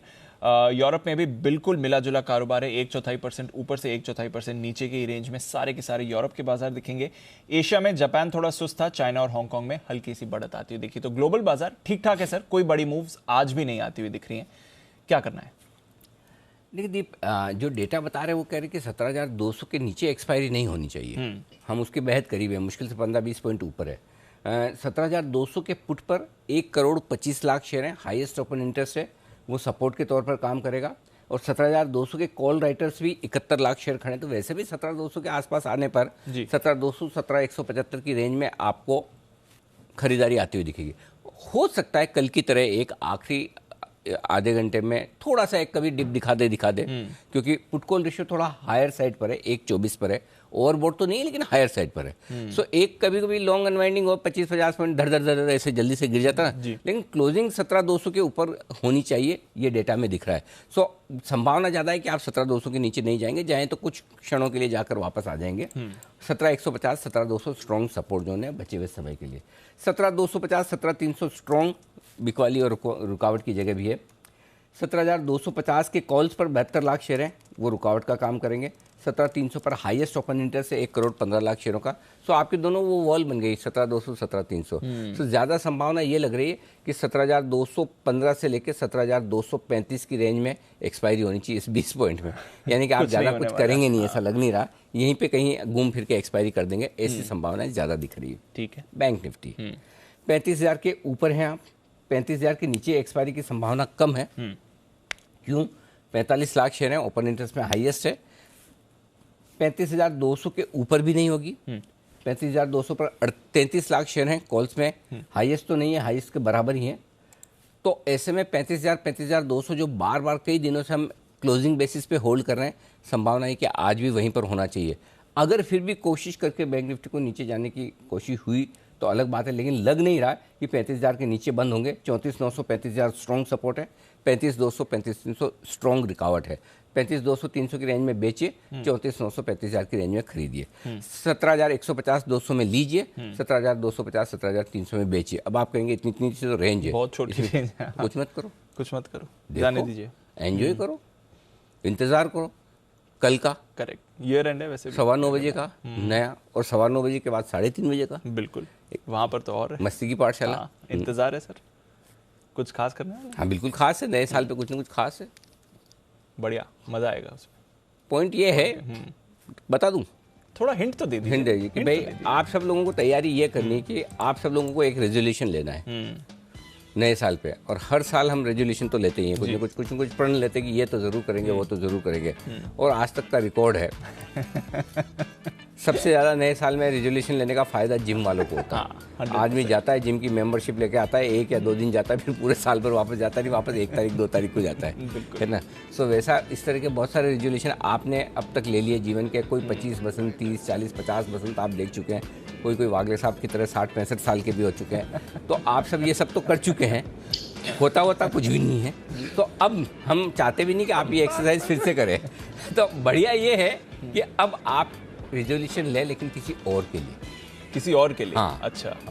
कितने बार होता है ना, जो पापा पढ़ाई नहीं कर पाते वो बच्चों को कहते हैं पढ़ो पढ़ो पढ़ो पढ़ो, मतलब डांट लगाते हैं। खुद का क्या हाल था वो पता नहीं, कैसे पास हुए वो मालूम नहीं, लेकिन वो दूसरों को डांट जरूर लगे। तो वैसे अब आप अपना तो हो नहीं रहा, कम से कम दूसरों का तो कराएं। तो आप सब लोगों को किसी भी को पैनलिस्ट, कोई भी फिल्म एक्टर, कोई भी क्रिकेटर, स्पोर्ट्समैन, कोई भी पॉलिटिशियन, किसी के लिए भी जिसके पूरा मैदान खाली है, जिसके लिए आपको लगे कि मुझे इसके लिए एक रेजोल्यूशन लेना है, कि भाई जैसे दीप के लिए है कि दीप के लिए कोई रेजोल्यूशन लेना चाहे तो दीप के लिए क्या रेजोल्यूशन होना चाहिए, दीप को क्या करना चाहिए नेक्स्ट डे करेगा दीप ही। आपको तो खाली सजेस्ट करना है, आपको करना नहीं है, चिंता नहीं करें। आपको खाली सजेस्ट करना है। जैसे वरुण है तो वरुण को अगले साल में क्या करना चाहिए, इसका रेजोल्यूशन कोई भी ले सकता है। मोदी जी को क्या करना चाहिए। तो आप अपने दिमाग के घोड़े दौड़ाएं, अच्छे रेजोल्यूशन बनाएं किसी दूसरे के लिए, और वो हमें बताएं, उसी पर हम करेंगे मस्ती की पाठशाला। जो खुद का तो अपने से कुछ होना जाना है नहीं, दूसरों के लिए रेजोल्यूशन लिया जाए। मज़ा भी उसी में ज़्यादा आएगा सर, किसी और से कराने में। एब्सोल्यूट। तो ये है कल 3:30 बजे मस्ती की पाठशाला। चलिए सर, इंतज़ार रहेगा, मज़ा भी आएगा। मस्ती की पाठशाला बस 24 घंटे का करिए इंतज़ार। कल बाजार बंद होने के बाद सारे एक्सपर्ट्स आपको बताएंगे किसके लिए वो रेजोल्यूशन और कौन सा रेजोल्यूशन बनाकर लाए हैं। स्वागत करते हैं श्रीकांत जी का भी, वो भी हमारे साथ शो में जुड़ रहे हैं। और श्रीकांत जी, आपके आते आते ही एयू स्मॉल फाइनेंस बैंक में एक मूव आती हुई दिखी है, तो सर इसी से शुरुआत करते हैं। बजिंग स्टॉक है इस समय एयू स्मॉल फाइनेंस बैंक, क्या चल रहा है सर इस चार्ट में? Good afternoon Deepanshu. देखिए, हमें लगता है कि जितने भी फाइनेंशियल्स हैं वो काफ़ी अच्छे लेवल्स पे अभी मिल रहे हैं और काफ़ी सारे स्टॉक्स में एक रिवर्सल फॉर्मेशन बन रहा है। लेकिन साथ ही साथ वो जो फॉर्मेशन है उसमें जो रिवर्सल आने के बाद जो एक कंटिन्यूएशन आना चाहिए वो नहीं दिख रहा है। नो डाउट कि अभी एयू बैंक में हमने काफ़ी अच्छा रिवर्सल देखा है, लेकिन जो आज का कंटिन्यूएशन है मुझे लगता है कि 1060 या 1065 तक मैक्सिमम जा सकता है, वहाँ पे इसमें एक हॉल्ट ले सकता है। तो करंट लेवल से तो बिल्कुल लॉन्ग करें, क्योंकि आज एक्सपायरी का दिन है और आज के दिन में जो भी बैंक चलता है वो मैंने देखा है कि टुवर्ड्स द एंड तक, यानी कि 3:30 बजे तक वो स्टॉक चलते रहता है। तो करंट लेवल से बिल्कुल एयू बैंक को लॉन्ग किया जा सकता है। 1025 का स्टॉप लॉस रखें, काफी छोटा स्टॉप लॉस रखें क्योंकि एक्सपायरी का दिन है, और टारगेट्स रखें 1060 के। तो 1060 ये है आपके लिए एयू स्मॉल फाइनेंस बैंक के टारगेट। बैंक्स में थोड़ी मूव आती हुई दिखी है, क्योंकि इंडसइंड बैंक में भी आपको हल्की खरीदारी आती हुई दिख रही है। कोई ऐसी बड़ी मूव नहीं है, बट हल्की खरीदारी इंडसइंड बैंक में भी आपको बनती हुई दिखी है, तो नजर रखिए इस पर। निचले स्तरों से पीवीआर आपको अच्छी रिकवरी दिखा रहा है, इस समय वापस सपाट हो गया है, इस पर भी रखिए नजर। एनटीपीसी आज ये एक सरप्राइज काउंटर है जिस पर मूव आ रही है। यूजुअली रेयर होता है एनटीपीसी पर ऐसी मूव्स देखना, 2-2.5% ऊपर और डेज हाई पर इनफैक्ट एनटीपीसी, इनफैक्ट ओएनजीसी पर भी थोड़ा मूव आ रहा है। आज सीपीएसई इंडेक्स की रीबैलेंसिंग भी है, तो शायद उससे भी संबंधित कुछ एक्शन यहां पर होते हुए दिखेगा। ऑयल इंडिया, एक और ऑयल एंड गैस से जुड़ा स्टॉक, इस पर एक स्पाइक आते हुए दिखा है। जरा ऑयल इंडिया के चार्ट पुलअप करिए, अभी अभी एक 5% का स्पाइक ऑयल इंडिया में आते हुए दिखा है। बहुत ही अनयूजुअल है सुमित जी, ऑयल इंडिया में ऐसी स्पाइक्स देखना। कोई राय सर, क्या चल रहा है इस चार्ट पर, सडन स्पाइक इस समय? मोमेंट तो आया दीपांशु, ऐसा लग रहा है थोड़ा सा बाउंस बैक देखने को मिल सकता है। 200 रुपए का इमीडिएट टारगेट बनेगा और 200 का लेवल टूटा तो 215 रुपए तक का मूव इस बाउंस में देखने को मिल सकता है। लास्ट 2 दिनों से स्टॉक में थोड़ी सी हलचल है, एक करेक्शन के बाद ये बाउंस बैक आ रहा है, तो ये बाउंस बैक थोड़ा सा यहां से एक्सटेंड हो सकता है। 200 का पहला टारगेट होगा, 215 का दूसरा टारगेट होगा। ओके 215 तक के टारगेट के लिए ऑयल इंडिया, वाकई में दिन में क्या ये तो सालों कभी तक नहीं होता है, सॉरी हफ्तों और महीनों तक 5% नहीं बढ़ता, हिलता। तो आज कुछ हो रहा है इसमें, कुछ तो एक्शन। ओएनजीसी भी एक है इसके साथ, जरा दिखा। हाँ सर, 2% ऊपर ओएनजीसी। तेल 80 के ऊपर तो नहीं आ गया? जरा कच्चा तेल दिखाइए, देखें जरा। हाँ, और तो क्या हो सकता है, बाकी इसके अलावा तो कोई ऐसी संभावना दिखती नहीं। तो कच्चे तेल के दाम भी देख लिए जाए, नहीं नीचे बल्कि 79 ही है। चलो कुछ तो होगा, भगवान जाने। ओके, आइए करते हैं वसीम साहब से मुलाकात।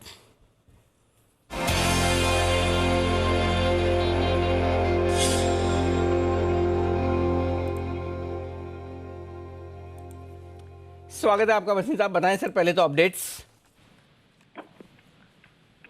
हाँ, गुड आफ्टरनून अनिल जी। तो आपने न्यूरेका कहा था, देखिए न्यूरेका आउट परफॉर्मर है और आज 17% और बढ़ चुका है।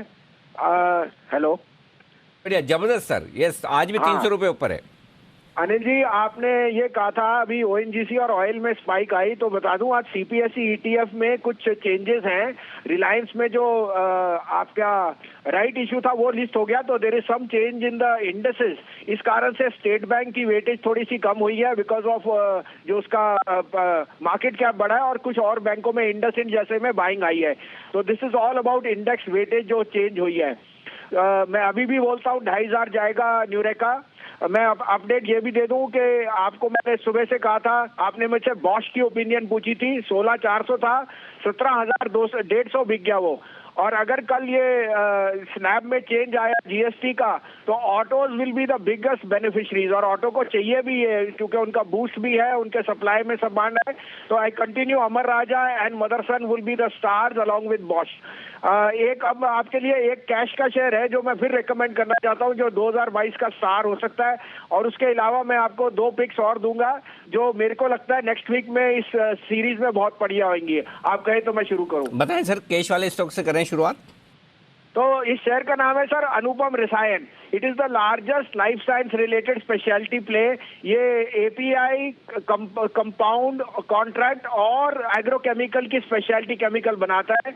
इसमें ऑलमोस्ट 28% का एबिटा मार्जिन है, और large players Sumitomo, Mitsubishi, Syngene, almost 22 countries को ये सप्लाई करता है। इसका भाव 900 रुपए है, मेरे हिसाब से 1500 रुपए का भाव इसका आपको दिखना चाहिए। और मेरे को ये लगता है कि ये न्यूट्रासेल में ये this will be a very very big outperformer. तो my top pick here is Anupam Rasayan. This can be 1500 रुपए पहले का भाव होगा, उसके बाद 1800 भी चले जाए इन द नेक्स्ट ईयर, मेरे को कोई दो राय नहीं होगी। अब आपके लिए 3 वैल्यू पिक्स हैं जो मेरे हिसाब से इस महीने अंडर परफॉर्म किया है, लेकिन जनवरी में स्टार हो सकते हैं। 10% अपसाइड तीनों में है, थोड़े हाई बीटा है। आप कहें तो मैं शुरू करूं? जी सर, बताएं प्लीज। सबसे पहले मेरा मनपसंद सेल 105 रुपए में लीजिए, 102 रुपए का स्टॉप लॉस, 115 रुपए का टारगेट। अब 15 रुपए अगले हफ्ते आए या 10 दिन में आए, लेकिन आएगा जरूर। दूसरा BHEL 56.57 में लीजिए, 53.5 का स्टॉप लॉस, 63 से 64 रुपए का टारगेट, अगेन 10% अपसाइड। और तीसरा बैंक ऑफ बड़ौदा 79.50 में लीजिए, stop loss of 77.50, target of 88 to 90। तो 3 स्टॉक है जहां पर आपके लिए खरीदारी करने की राय, और तीनों ही सरकारी कंपनियां हैं। सेल 105 में लीजिए, 102 का स्टॉप लॉस, 115 का टारगेट। भेल 56.50 में लीजिए, 53.50 का स्टॉप लॉस, 63 का टारगेट। BOB 79.5 में लीजिए, 77.5 का स्टॉप लॉस, और 88 और 90 रुपीज़, ये 3 टारगेट। और कैश मार्केट का एक और बेहतरीन स्टॉक अनुपम रसायन, जहां पर 1500 और 1800 तक के टारगेट के लिए खरीदारी करने की राय बसीन साहब की तरफ से। धन्यवाद सर, ये बेहतरीन पिक्स हमारे दर्शकों के साथ शेयर करने के लिए। तो बहुत ही तगड़ी पिक्स आती हुई दिख रही है बसीन साहब की तरफ से। जी बिल्कुल, तो कुछ बेहतरीन कॉल्स भसीन साहब की तरफ से, जहां पर आपको रखनी है नज़र। एक्शन में ये सारे काउंटर्स आपको आते हुए दिख सकते हैं इस समय। एक्शन में पूरा है बाजार, क्योंकि इंडेक्स पर आप कुछ ना देखें तो भी ठीक है, स्टॉक स्पेसिफिक जो मूव्स आ रही हैं वो कुछ स्टॉक्स में तो शानदार मूव्स आती हुई आपको दिख रही हैं इस समय। नेरोलैक पर भी रखें नज़र, अभी अभी उस पर भी एक स्पाइक आते हुए दिखा था और वहाँ से थोड़ा एक्शन दिखा रहा है। सुमित जी जरा राय दें, इस पर भी 1.5% ही ऊपर है, बट अभी थोड़ी देर पहले एक स्पाइक आया था, फिर वहाँ से उन लेवल्स को होल्ड कर रहा है।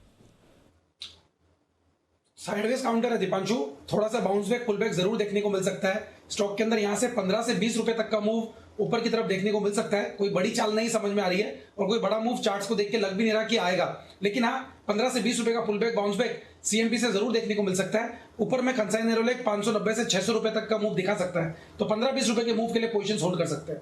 ओके, 15-20 रुपए के मूव के लिए पोजीशन होल्ड कर सकते हैं। सारे के सारे PSU बैंक्स, ये जो रीबैलेंसिंग की हम बात कर रहे थे, सारे के सारे PSU counter, sorry PSU banks नहीं, बट सारे के सारे PSU स्टॉक्स में कुछ चल रहा है। कोचिन शिपयार्ड को पुल अप करिए, इस पर आपने अभी अभी एक मूव आती हुई देखिए, थोड़ा स्पाइक कोचिन शिपयार्ड आपको दिखा रहा है। डेज हाई पर कोचिन शिपयार्ड आते हुए दिख रहा है। उसके बाद NHPC, यहाँ पर भी आप नजर रखिए, 2% ऊपर डेज हाई पर NHPC भी आते हुए दिख रहा है। एक शार्प स्पाइक NHPC के चार्ट में। पहले कोचिन शिपयार्ड पर बंसल जी से राय ली जाए चार्ट पर, फिर NHPC पर सुमित जी से पूछेंगे। बंसल जी, कोचिन शिपयार्ड।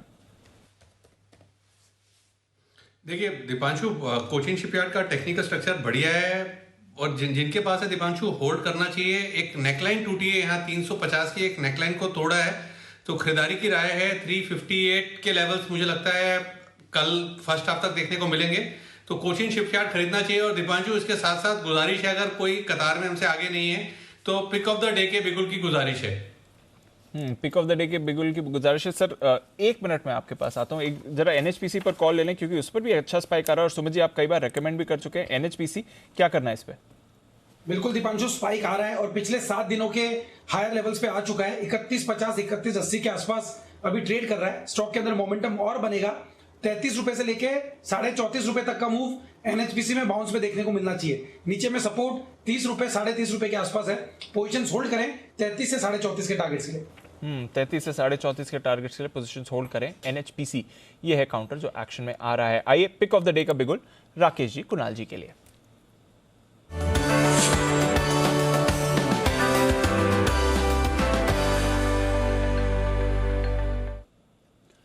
बताएं सर।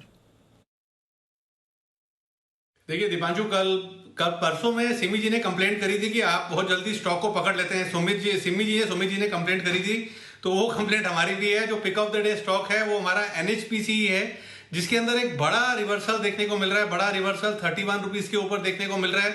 स्टॉक 31 रुपए के ऊपर निकला है, और एक जो बड़ी करेक्शन देखने को मिली थी उसके खत्म होने के संकेत हैं।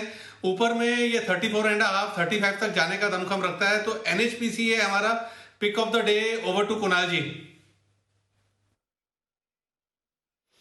देखिए जिस तरह का चार्ट स्ट्रक्चर है दीपांशु, स्टॉक में करेक्शन आया, नीचे के लेवल्स पर inverted head and shoulder pattern बना, ब्रेकआउट आता हुआ दिख रहा है। तो जिस तरह का चार्ट स्ट्रक्चर है वापस से 34, 34.5 के लेवल्स आपको देखने को मिलेंगे। खरीदारी करने की राय है, स्टॉप लॉस 31 पर रखें। पहला टारगेट होगा 32 रुपए 70 पैसे का और इवेंचुअल टारगेट होगा 33 रुपए 50 पैसे का। एनएचपीसी पर खरीदारी की राय। सिर्फ 50 पैसे का स्टॉप लॉस कुणाल जी? केवल 50 पैसे का स्टॉप लॉस है। 31 अगर आपको ज्यादा डीप रखना है 30 रुपए 75 पैसे पर रख लें, वैसे 31 का स्टॉप लॉस पर्याप्त होगा दीपांशु।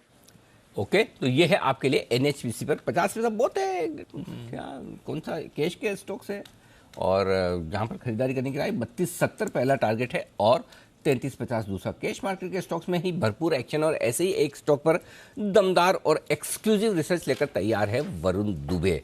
तो वक्त है जी बिजनेस एक्सक्लूसिव रिसर्च का वरुण के साथ। वरुण बताइए। डेफिनेटली अनिल जी, तो ये रिसर्च जो है वो स्टॉक का नाम पहले बता देता हूँ और वो है राणे होल्डिंग। इस कंपनी के ऊपर हम रिसर्च लेके आए और एक्चुअली इसके हमने वैल्यूएशन निकाले और देखने की कोशिश की कि किस तरह के डिस्काउंट्स पे दरअसल ये कंपनी ट्रेड कर रही है। और इंटरेस्टिंग है अनिल जी कि अगर प्योर वैल्यूएशन निकालेंगे तो ये कंपनी अपनी एक्चुअल वैल्यू से एक्चुअली 75% डिस्काउंट पे ट्रेड कर रही है। 75%। मतलब कंपनियां जो होल्डिंग कंपनी होती है उसको 25, 30, 40% के आसपास का डिस्काउंट मिलता है, ये तो समझ में आता है। लेकिन 75% का डिस्काउंट अगर किसी को मिले तो ये समझ में नहीं आता क्यों है। तो लेकिन इसके वैल्यूएशन जो है वो मैं आपको बता देता हूँ और इसका ट्रिगर कहाँ से आया वो भी बता देता हूँ। ये TRW स्टीयरिंग जो राणे ग्रुप ने एक JV है इसकी, इसमें इस कंपनी ने करीब 1% के आसपास का हिस्सा बेचा और जो बेचा हिस्सा वो 20 करोड़ में बेचा है।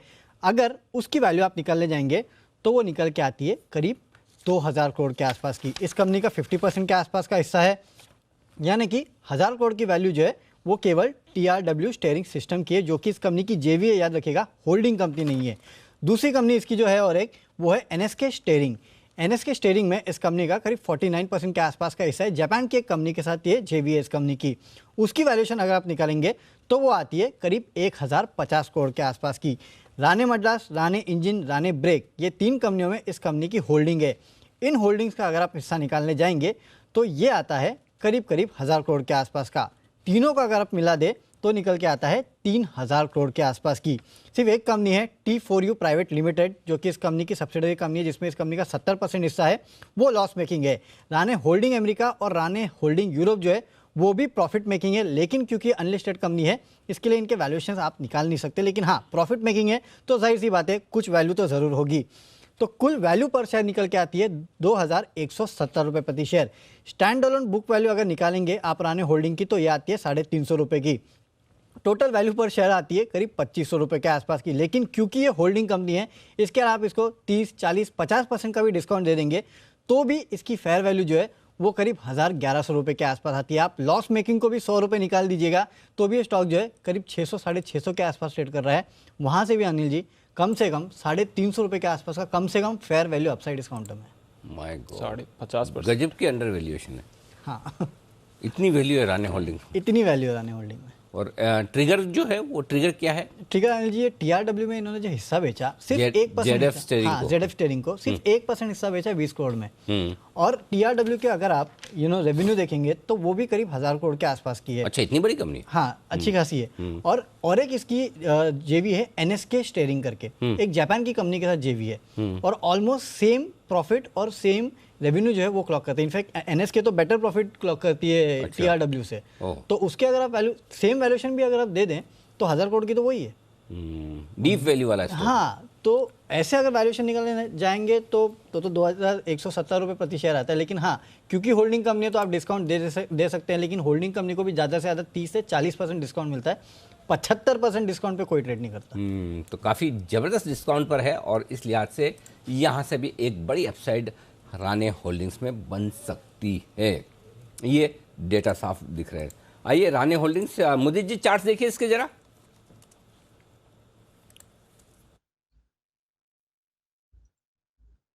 राणे होल्डिंग में आज के सेशन में एक गैप अप ओपनिंग नजर आई है और गैप होल्ड कर पा रहा है। काफी डीप करेक्शन हुआ था, वहां से थोड़ा थोड़ा बाइंग हुआ और आज गैप के साथ इस काउंटर में बाइंग नजर आ रही है। जो चार्ट्स बने हैं यहाँ पर करीब 3-4 महीने का जो कंसोलिडेशन था उसको ब्रेक करके ये काउंटर ऊपर की तरफ भी ट्रेड होता हुआ नजर आ रहा है। यहाँ से अभी और बाइंग बन सकती है 680 और 700 यहाँ तक के अपसाइड मूव इस काउंटर में नजर आएंगे। पोजीशन है, होल्ड करके चलिए। ये जो डिप है ये एक बाइंग अपॉर्चुनिटी होगा। 700 रुपए तक के अपसाइड मूव रानी होल्डिंग में नजर आएंगे। स्टॉप लॉस रहेगा 630 का। ओके, 630 के स्टॉप लॉस के साथ करें खरीदारी रानी होल्डिंग्स में, यहाँ से भी अपसाइड बनेगी। जैन साहब, आपने कभी ट्रैक किया इसे?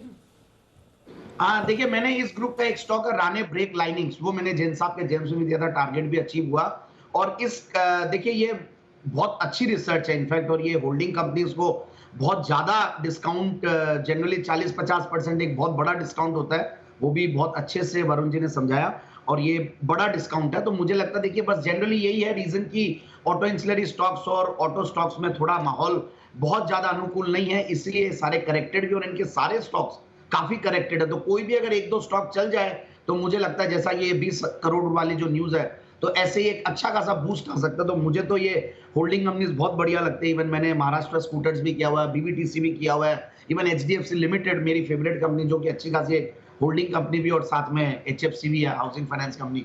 सो बिल्कुल ध्यान देना चाहिए। और ऐसे समय में जब ऐसे मार्केट्स रहते हैं तो इनमें एक सेफ्टी भी नजर आती है और एक आर्बिट्राज की तरह भी काम होता है, और आप इन्वेस्टेड भी रह सकते हो, डिविडेंड वगैरह भी मिलते हैं और सब कुछ है। सो मुझे ऐसा लगता है कि it's a very good research और बहुत करेक्टेड है। Best part is also this, तो रिस्क रिवॉर्ड रेशियो भी बहुत अच्छा।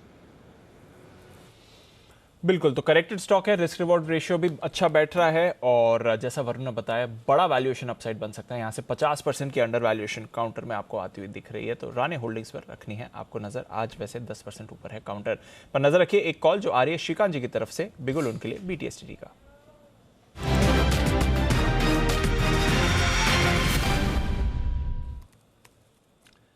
बताएं सर। दीपांशु, देखिए वैसे हिंदुस्तान लीवर पे एक बाय कॉल दे रही थी, और यहाँ पे जो फॉर्मेशन है वो देख के लगता है कि not in very short term, यानी कि एकदम शॉर्ट टर्म में ये स्टॉक कुछ बड़े रिटर्न्स देगा ऐसे नहीं लगता है। लेकिन मुझे लगता है कि आने वाले कुछ एक दिनों में या शायद एक आध हफ्ते में हमें इसमें एक 2450 या 2460 के लेवल्स देखने मिल सकते हैं। और इसका रीजन यही है कि ये करंट लेवल से उसमें पॉजिटिव डाइवर्जेंस आ चुका है, और पॉजिटिव डाइवर्जेंस के साथ साथ इसके जो प्राइस फॉर्मेशंस है वो क्लियरली इंडिकेट कर रहे हैं कि ये स्टॉक वापस अपने जो 200 DMA को छोड़ के नीचे ट्रेड कर रहा था उसे छू सकता है। तो बिल्कुल करंट लेवल पे इसे लॉन्ग किया जा सकता है, क्योंकि यही प्राइस है। अगर मार्केट में अगर कोई डिफेंसिव अगर स्टॉक चलता है तो हिंदुस्तान लीवर काफी जोर से चल सकता है, और इसी वजह से मुझे लगता है करंट लेवल से 2325, 2325, 2330 में बिल्कुल इसे लॉन्ग करके चलें। काफी छोटा स्टॉप लॉस हमें रखना है।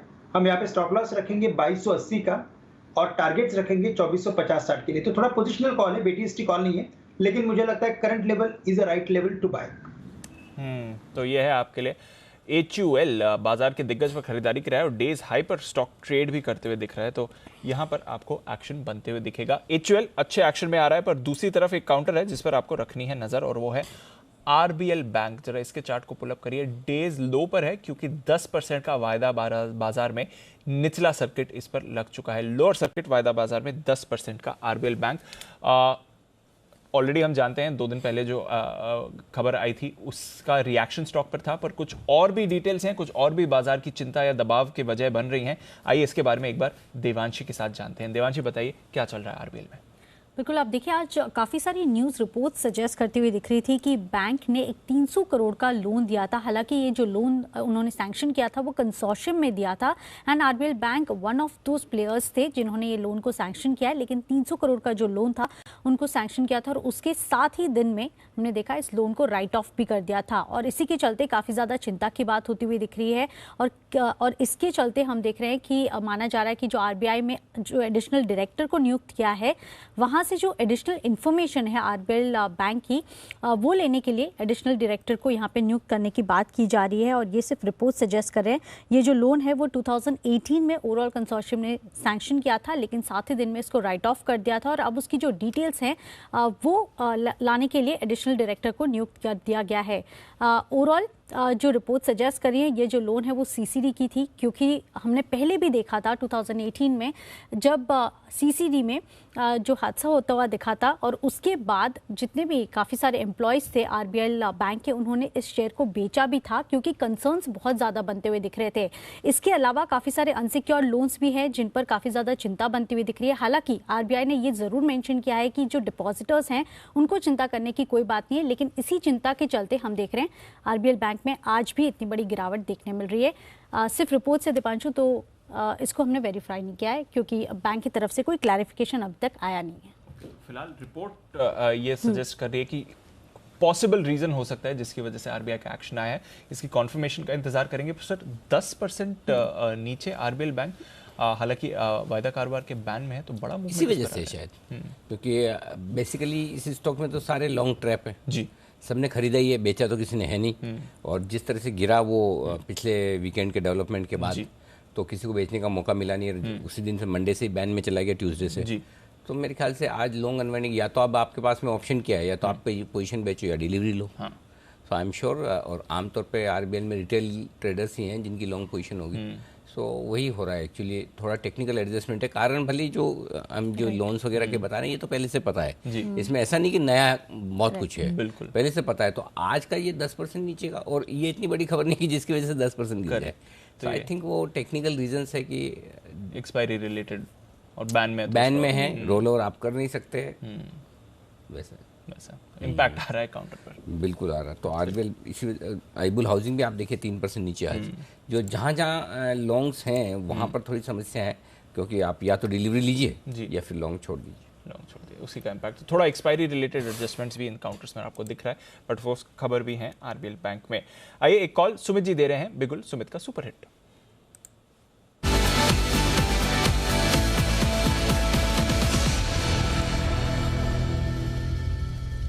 बताएं सुमित जी। दीपांशु, एक सेल का कॉल रडार पे आया है। मोमेंटम प्ले के लिए छोटे से डाउनफॉल के लिए इसके अंदर सेल किया जा सकता है। स्टॉक का नाम है IEX, 248 का भी भाव चल रहा है। IEX के अंदर सेलिंग प्रेशर देखने को मिल रहा है सुबह से। स्टॉक अभी डेज लो पे ट्रेड कर रहा है। स्टॉक में यहां से थोड़ा सा गिरावट देखने को मिल सकता है। 8 से 10 रुपए का फॉल इसके अंदर मोमेंटम प्ले के हिसाब से देखने को मिल सकता है। स्टॉक का जो ऊपर में रेजिस्टेंस है 254 255 का है। 254 के ऊपर का स्टॉप लॉस लगा के IEX के अंदर बिकवाली करे। 240 238 ये लेवल IEX के अंदर ट्रेडिंग के लिहाज से 1 से 2 दिनों के अंदर देखने को मिल सकते हैं। 254 के ऊपर का स्टॉप लॉस से बेचना है, 240 से 238 के टारगेट्स के लिए। Rare cell call Sumit ji की तरफ से, और वो भी IEX पर आती हुई दिख रही है। तो थोड़ा एक्सपायरी रिलेटेड एडजस्टमेंट हो सकता है, थोड़ा कमजोरी वैसे भी इस काउंटर में हमने कुछ दिनों से देखी है, उसका इम्पैक्ट आ रहा है। IEX इसे भी रखें अपने रेडार पर। स्टॉक फिलहाल फिसलते हुए आपको दिखेगा। ठीक है, एक्शन है इस पर कमजोरी वाला ज़्यादा एक्शन इस समय बन रहा है, और निफ्टी भी वापस आपको फिसलते हुए दिखाया, अब नेगेटिव टेरिटरी में आया है। पेंट स्टॉक्स में कुछ चल रहा है। अभी हम नेरोलैक की बात कर रहे थे, बर्जर पेंट्स में भी थोड़ी सी खरीदारी आती हुई दिख रही है। इस काउंटर पर भी रखिए नज़र, कुछ ना कुछ एक्शन यहाँ पर बना हुआ है।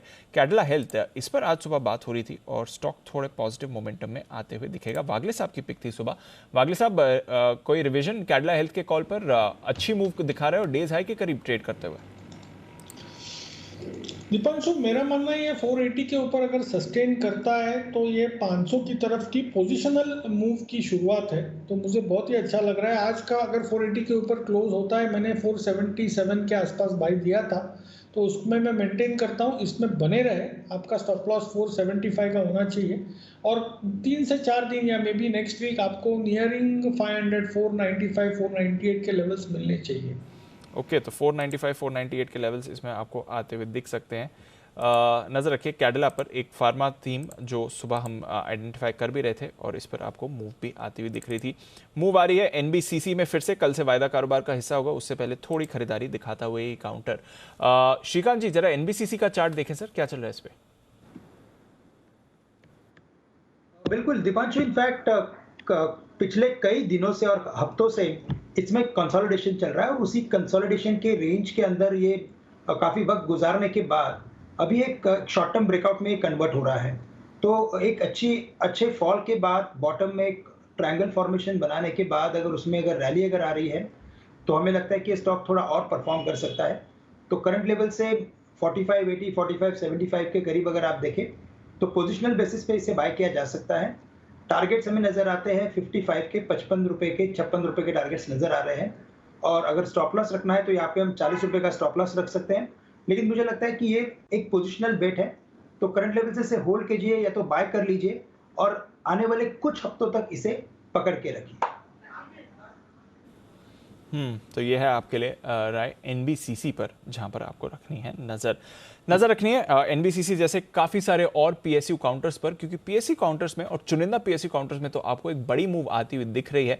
जैसा हम बता रहे थे आपको, रीबैलेंसिंग भी है आज सीपीएसई इंडेक्स की, उसकी वजह से भी थोड़ी खरीदारी बिकवाली हो रही है। तो आइए जानते हैं इसके बारे में। और बैंक निफ्टी में भी कुछ वेटेज बदलाव होने जा रहे हैं, जिसकी वजह से आप थोड़ा इंपैक्ट कुछ काउंटर्स पर देख रहे हैं। दोनों डिटेल्स देवांशी के पास है। देवांशी, बताइए किस तरह के एडजस्टमेंट्स हो रहे हैं? बिल्कुल, सबसे पहले सीपीएसई की बात करते हैं। ये क्वार्टरली चेंजेस हैं और इसमें जो वेट्स होते हैं वो एडजस्ट होते हैं। अब देखिए, आज जो रीबैलेंसिंग होती हुई दिखेगी उसमें Coal India, NTPC, NMDC, NHPC, ONGC और ऑयल इंडिया, ये कुछ नाम है जहां पे उनकी जो वेटेज है सीपीएसई इंडेक्स में बढ़ते हुए दिखेंगे। और इसके साथ ही एनबीसीसी, एसजीबीएन, एनएलसी में भी हिस्सेदारी बढ़ती हुई दिखेगी, यानी कि जो वेट है वो बढ़ेंगे और इसके चलते इन्फ्लोज आने की उम्मीद लगाई जा रही है। और ये जो जितने भी एडजस्टमेंट्स होते हैं वो आखिरी आधे घंटे में होते हैं, तो इसी के चलते आपको इन्फ्लोज देखने मिलेंगे। और सबसे ज़्यादा जो इन्फ्लो है वो कोल इंडिया, एनटीपीसी, एनएमडीसी और एनएचपीसी पर आने की उम्मीद लगाई जा रही है। दूसरी तरफ इसी एडजस्टमेंट में पावर ग्रिड और बीएल, यहाँ पे वेटेज कम होता हुआ दिखेगा और इसके चलते थोड़े से आउटफ्लोज भी देखने मिलेंगे। निफ्टी बैंक पर आते हैं। यहाँ पे आप देखिए, IndusInd bank, AU small finance bank, HDFC bank, federal bank और आईडीएफसी फर्स्ट, इन सब के जो वेटेज हैं वो बढ़ते हुए दिखेंगे और इसी के चलते आपको इन्फ्लोज देखने मिलेंगे। सबसे ज़्यादा इंडसइंड बैंक पर आपको दिखेगा कि जो इन्फ्लो है वो एडजस्टमेंट में होते हुए दिखेंगे, क्योंकि इसका वेट बढ़ता हुआ दिखेगा। और दूसरी तरफ एसबीआई, आईसीआईसीआई बैंक और कोटक बैंक है, जहाँ पे थोड़े से हल्के से जो वेट है वो कम होता हुआ दिखेगा निफ्टी बैंक में, और इसी के चलते स्लाइट आउटफ्लोज की उम्मीद आपको ये तीनों स्टॉक्स में करनी चाहिए।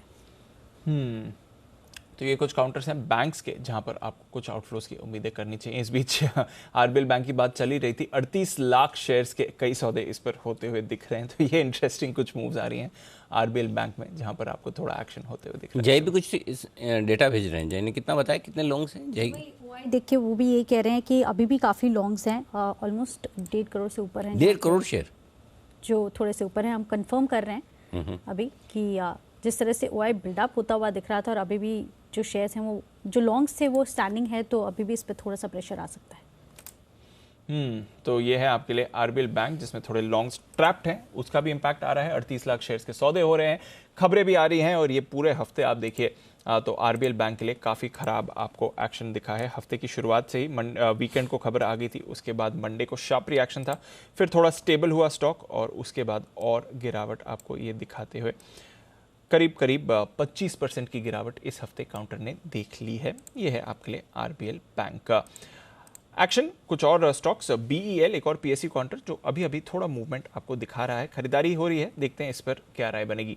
नेशनल फर्टिलाइजर और आरसीएफ, थोड़ी देर पहले मैं इन दोनों चार्ट्स को देख रहा था और दोनों में अच्छी खरीदारी आपको आती हुई दिख रही थी। जैन साहब, फर्टिलाइजर स्पेस वापस फोकस में आ रही है, बजट भी अब 1 महीना ही दूर है, कोई फर्टिलाइजर स्टॉक जो रेडार पर रखना है सर? बिल्कुल बिल्कुल, देखिए मैं पिछले कुछ दिनों से एसपीएल मिड कैप में भी मैंने फर्टिलाइजर स्टॉक्स काफी सारे बताए हैं। चंबल मेरा फेवरेट है ही है, जीएनएफसी अब एफएनओ में आने वाला है, वो एक वन ऑफ द फेवरेट्स है। एनएफएल भी चल रहा है, बट जनरली आरसीएफ को मैंने बहुत रेकमेंड किया है। और इस बार जो 2022 का जो सुपरस्टार स्टॉक जो मैंने दिया था वो जीएसएफसी है, तो मुझे लगता है कि जीएसएफसी, आरसीएफ इन पे ध्यान दें। बाकी कोरोमंडल फर्टिलाइजर भी बढ़िया लगता है, वो एफएनओ में है। सो जीएसएफसी, आरसीएफ, ये 2 पिक्स है जो मुझे लगता है कि बिल्कुल इन लेवल्स पे लेना चाहिए। तो जीएसएफसी, आरसीएफ, ये दोनों काउंटर्स पर रखनी है नजर रखनी है। बागले साहब की पिक पर, बिगुल उनके लिए बागले का वंडर।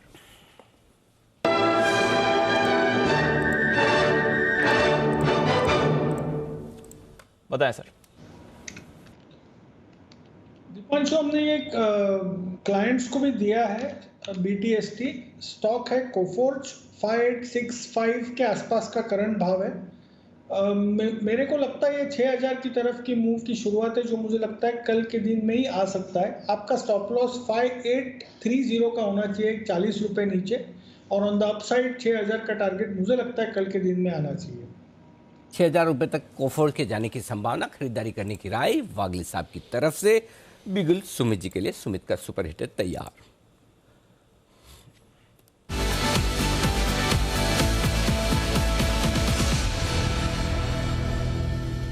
बताएं सुमित जी।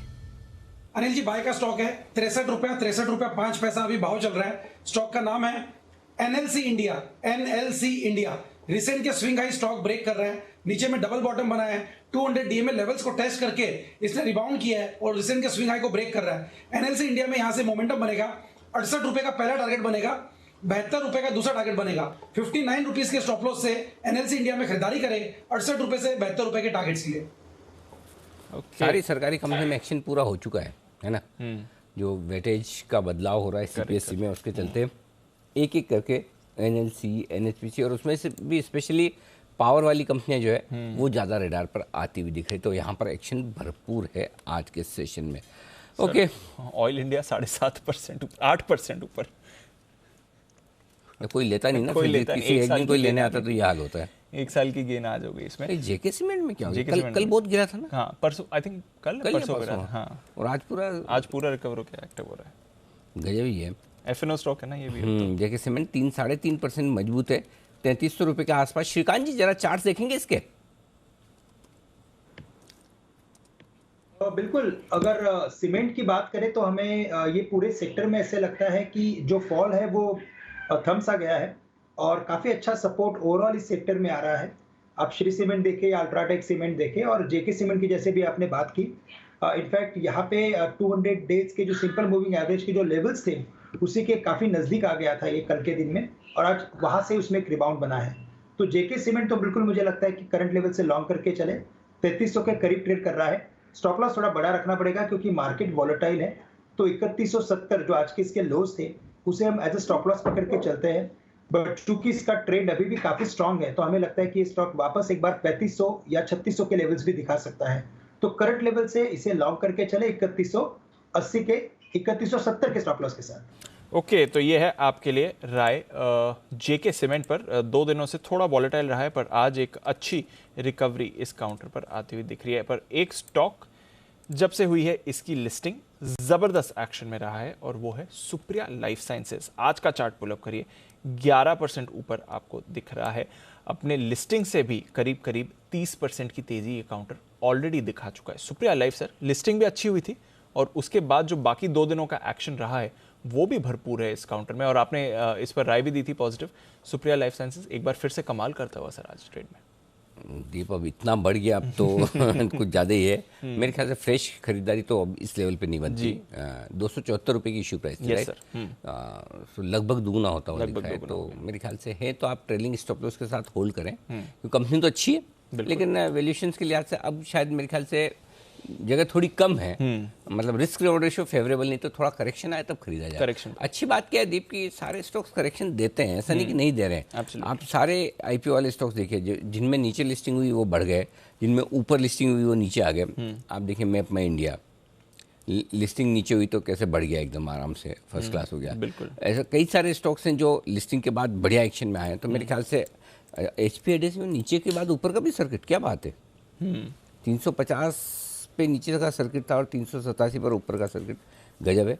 ये एक और स्टॉक है। तो मेरा पॉइंट ये कि आराम से खरीदें, हड़बड़ी न करें, जल्दबाजी न करें। सिंपल, बिल्कुल आराम से खरीदें, हड़बड़ी ना करें, जल्दबाजी ना करें।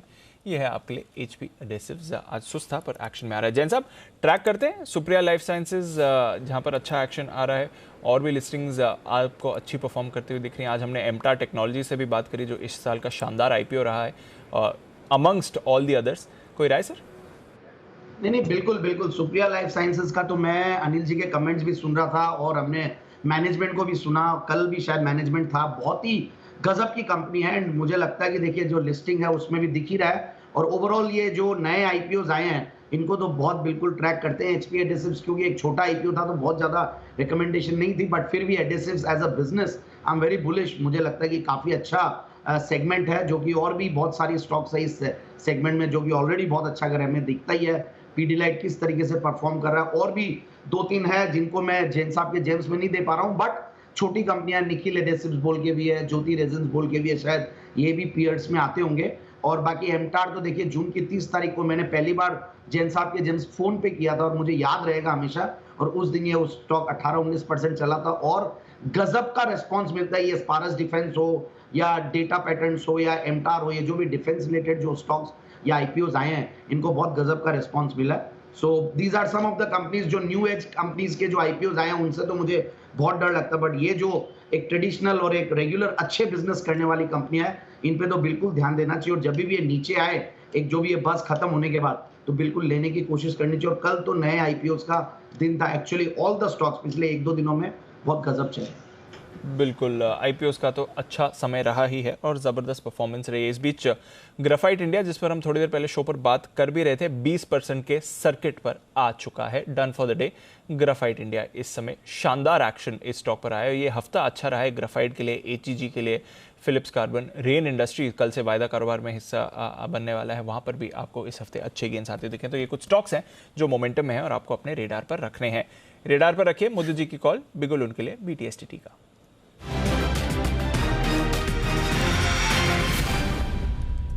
बताएं सर। देखिए, अभी फर्टिलाइजर स्टॉक्स का जिक्र हुआ और एक स्टॉक जो अपने प्रीवियस स्विंग हाई को ब्रेक कर रहा है, कोरोमंडल को यहाँ पर कोरोमंडल इंटरनेशनल यहाँ पर बाय करने की सलाह दे रहे हैं। 752 CMP है, यहाँ पर बाय करने की सलाह दे रहे हैं। हमें 2 से 3 दिन के अंदर इस काउंटर में 780 रुपए तक के अपसाइड मूव नजर आते हैं। चार्टिकली पॉजिटिव है, प्रीवियस स्विंग हाई के ऊपर ही काउंटर निकला है और जो फॉलिंग ट्रेंड लाइन थी उसका ब्रेकआउट भी इस काउंटर में नजर आया है। यहाँ से बढ़िया बाइंग हो सकती है 780-785 के टारगेट्स के लिए। कोरोमंडल इंटरनेशनल को बाय करके चलेंगे, स्टॉप लॉस रहेगा 742 का। ओके, तो ये है आपके लिए कोरोमंडल इंटरनेशनल पर राय इस वक्त आपके लिए आती हुई। एक और स्टॉक है जहां पर मजबूती के साथ हो सकता है कारोबार और BTSTT के तौर पर पसंद है यहाँ पर मोदी जी को। जय ठक्कर भी कैश का ऑप्शन देने को तैयार है, लेकिन उसके साथ ही लाइफलाइन यूज कर रहे हैं। कौन सर? आशु जी, एक्सपायरी के दिन। खामोश होशियार हो जाइए तैयार। आशु जी आ रहे हैं, तब तक जल्दी से जय के लिए बिगुल, जय का जैकपॉट।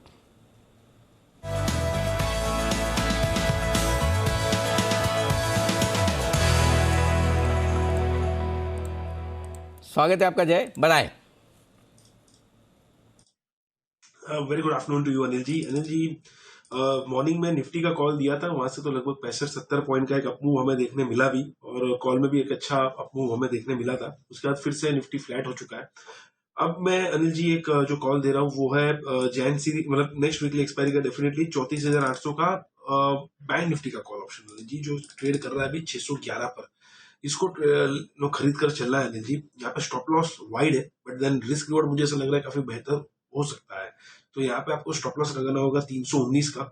611 पे खरीदे, 319 का स्टॉप लॉस लगा अनिल जी। पहला टारगेट जो यहाँ पे बनकर आ रहा है that is 897 and second target जो बन रहा है वो है 1006।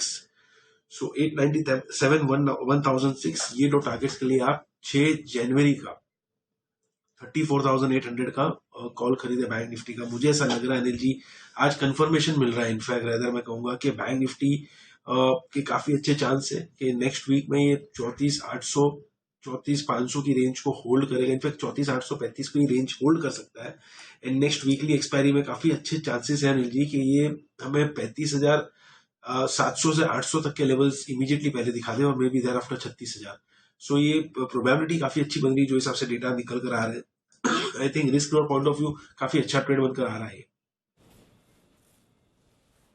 सब जो आपने कहा हमने सही सुना ना जय, एकदम।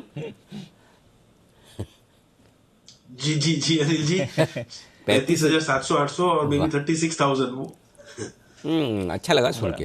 फाइनली आज मंथली एक्सपायरी 35,000 के ऊपर होने की तैयारी में, ये चीज है जो जय को कॉन्फिडेंस दे रही है। और बैंक निफ्टी पर कॉल आना बड़ी बात है जी। उसके लिए बहुत सारी तगड़ी डेटा रीडिंग जी और बहुत सारी गट्स दोनों चाहिए, इसके बगैर नहीं होता। तो जय वाकई में मतलब बहुत मजबूती के साथ दे रहे हैं, ये बड़ी बात है। क्योंकि डेटा वो सिर्फ 200-300 पॉइंट के नहीं देख रहे हैं, आगे 700-800 पॉइंट के देख रहे हैं, जो बड़ी चीज़ है वही मैं हाईलाइट करना चाहता था। एक्सीलेंट, बहुत ही बढ़िया। आइए अब मुलाकात करते हैं आशु सर से।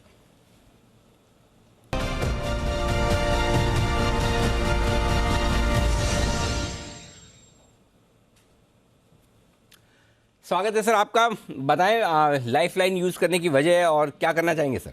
गुड आफ्टरनून अनिल जी। और अनिल जी, मैं आपके से ये भी सुनना चाहता हूँ कि गट्स बेचने के लिए ज्यादा चाहिए होते हैं अनिल जी। 100%, मैं तो ये हमेशा कहता हूँ, कोई डाउट ही नहीं है। मतलब आशु जी, खरीदने की राय देना फिर मतलब नॉट दैट कि आप यहाँ पे सामने हैं इसलिए, बट हाँ एक चीज समझिए, जीरो तो कभी नहीं होगा निफ्टी, ये तो आशु जी भी जानते हैं। बिल्कुल है ना, होने में मतलब 17,000 का 70,000 हो सकता है, 7,000 होगा कि नहीं होगा वो पता नहीं। इसलिए डाउन साइड लिमिटेड होती है, अपसाइड अनलिमिटेड होती है। तब अगर आप सेल कॉल देते, क्योंकि मेरे बाय कॉल अगर मैं बोल दूं आज निफ्टी ले लो, एक दिन तो 25,000 हो गई तो इजी है। आपने ये बात बोली तो एक चीज आपको याद दिला दूं, आपने दिसंबर के हफ्ते में पहले वीक में कहा, वो एक एक्सपायरी पोल करवाया था जिसमें 83% लोगों ने कहा था कि 18,000। मैं मजाक में बोला था अनिल जी वो लिस्ट दिला दो मेरे को। तो अनिल जी वो 17% में रहना फायदेमंद हुआ। और मैं आगे के लिए भी बोल रहा हूँ, अभी भी मतलब as of now as is various basis पे मैं अभी भी 18,000 क्लब में नहीं हूँ, जबकि एक मंदी का दौर हो गया। कल जितनी भी पुट सिलाई थी अनिल जी, एक और चीज आपको बताऊंगा, 18,000 का क्लब तो चालू हो गया सर। ये जैसे वो नहीं होता 90 का दशक मतलब 80 से 90, 70 का दशक मतलब 60 से 70, तो 18,000 वाला क्लब तो 17,000 से 18,000 के बीच में हो जाता है। ठीक बात है। Redefined definition. और अनिल जी एक और चीज अनिल जी, थैंक यू आपको जो आपने इस महीने वो एक्सपायरी अलर्ट प्रोग्राम चालू करवाया अनिल जी। उसमें जो भी स्टॉक्स आइडेंटिफाइड थे सारे लोएस्ट ऑफ द डे बंद हो रहे हैं Anil ji, lowest of the expiry बंद हो रहे हैं सारे के सारे। State Bank, SAIL, ITC, JSW, anyways. तो अनिल जी अब ये आज की तो कटान के बाद अब मुझे एक BTST करनी है, और वो भी स्टॉक है अनिल जी, वो स्टॉक है भारती एयरटेल। अनिल जी भारती बहुत अच्छी स्ट्रेंथ से क्लोजिंग दिखा रहा है, और मुझे लगता है कि अनिल जी जनवरी एक्सपायरी में भारती हमारे को 730 से लेके 750 तक का भाव दिखा सकता है। ये मेरा जनवरी एक्सपायरी का टारगेट है। तो अनिल जी ये स्टॉक शेयर करना बहुत जरूरी था। इसको आप BTST मान लें, इसको पोजिशनल मान लें, इसको स्प्रेड में किसी ने बनाना हो, ऑप्शन के थ्रू लेना हो ले लें। मेरा एज ऑफ नाउ जो एक्सपायरी के लिए मतलब अगली जनवरी एक्सपायरी के लिए जो पॉजिटिव स्टॉक है वो है भारती एयरटेल। तो अनिल जी 675, 80, 85 ऐसा बैंड है, मतलब बहुत अच्छी और बड़ी कंसोलिडेशन हुई है। मुझे नहीं लगता कि इसमें 15 रुपए का स्टॉप लॉस भी अगर रखें तो होना चाहिए, लेकिन स्टॉप लॉस फिर भी होना चाहिए, मार्केट है। और जनवरी एक्सपायरी के लिए अनिल जी भारती लॉन्ग करना चाहिए। ओके 670 के आसपास का स्टॉप लॉस लगाकर 684-85 पर लीजिए। 730-750 के टारगेट के लिए यहाँ पर राय आपके लिए भारती एयरटेल पर आती हुई दिख रही है। एक ही स्टॉक है आशु सर या और कुछ? यस अनिल जी अभी एक ही है। नेक्स्ट एक्सपायरी एक बार शुरू होने दीजिए, उसके बाद कुछ निकालते हैं। बहुत Anil ji cautious view next expiry प्रभु, नेक्स्ट सीरीज शुरू होने दीजिए, अभी से एक्सपायर। हेलो थोड़ा सांस लेने दो सर। तो अभी नेक्स्ट सीरीज की शुरुआत करते हैं। एक्सपायरी में अभी लंबा समय है, मुलाकात जल्दी आपसे फिर होगी। फिलहाल आशीष सर की राय है। Thank you so much sir. भारतीय एयरटेल में खरीदारी करने की राय 730 और 750 के टारगेट की। स्ट्रैटेजी ले लें सर? बिल्कुल तैयार। बिल्कुल अनिल जी की बिल्कुल चाहिए क्या? 725 हो गया रहने दो बिल्कुल। चलिए तो बता दीजिए सर क्या ग्लोबल मार्केट्स वो बिल्कुल ले लीजिए। बिल्कुल ले लें? अच्छा चलिए बिल्कुल ले लेते हैं।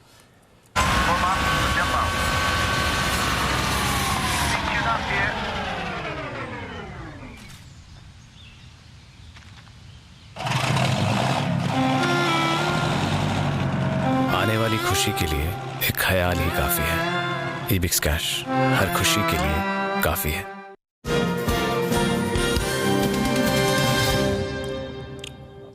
ठीक ठाक है सर ग्लोबल मार्केट्स, हल्का पॉजिटिव ही रुझान बना हुआ है और कुछ अपडेट के लिए है नहीं। मतलब किसी पेरेंट को ये पूछो कि आपको कौन सा बच्चा पसंद है, जो सुस्त हो वो या आज्ञाकारी हो वो।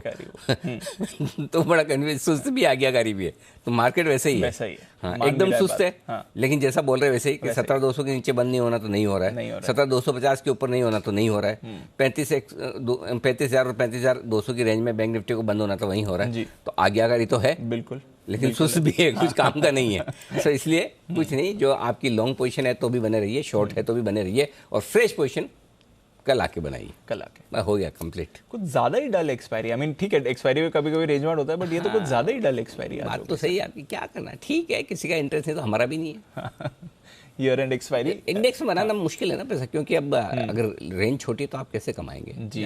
ठीक, सही बात है। चलिए तो ये है आपके लिए बाजार पर राय इस समय। अनिल जी की तरफ से कुछ नहीं करिए, अगले हफ्ते आके या कल से देखेंगे नई एक्सपायरी की जब से शुरुआत होगी तब आपको क्या करना है। पर इस एक्सपायरी के कुछ काउंटर्स जहां पर आपने एक्शन बनते हुए देखा, ये एक दो स्टॉक्स पर राय ले ली जाए। टाटा मोटर्स, बंसी जी, थोड़ी सुस्त एक्सपायरी रही है, कभी करीब 5-6% नीचे था इस एक्सपायरी में। क्या राय बनती है सर इन लेवल से टाटा मोटर्स पर?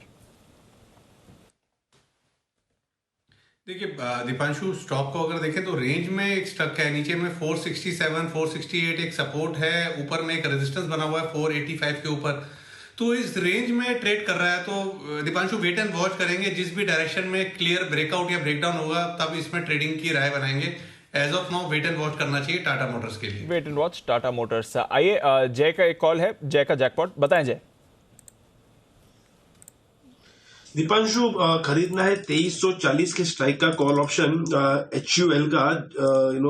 मुझे ऐसा लग रहा है कि HUL में जो हिसाब से आज एक फाइनल मूव आया है उससे एक अच्छा खासा हमें बाउंस बैक देखने मिल सकता है। इसको आप खरीदिए अभी 49 पर, बढ़िया रिस्क रिवॉर्ड है। 36 का केवल स्टॉप लॉस रहेगा, 13 पॉइंट का, 300 का लॉट साइज है, तो आप देखिए 3900 का रिस्क बन रहा है दीपांशु यहाँ पे। बट जो यहाँ पे टारगेट निकल कर आ रहा है, फर्स्ट टारगेट रहेगा 84 का एंड सेकेंड टारगेट जो बन रहा है दीप वो है 102 का।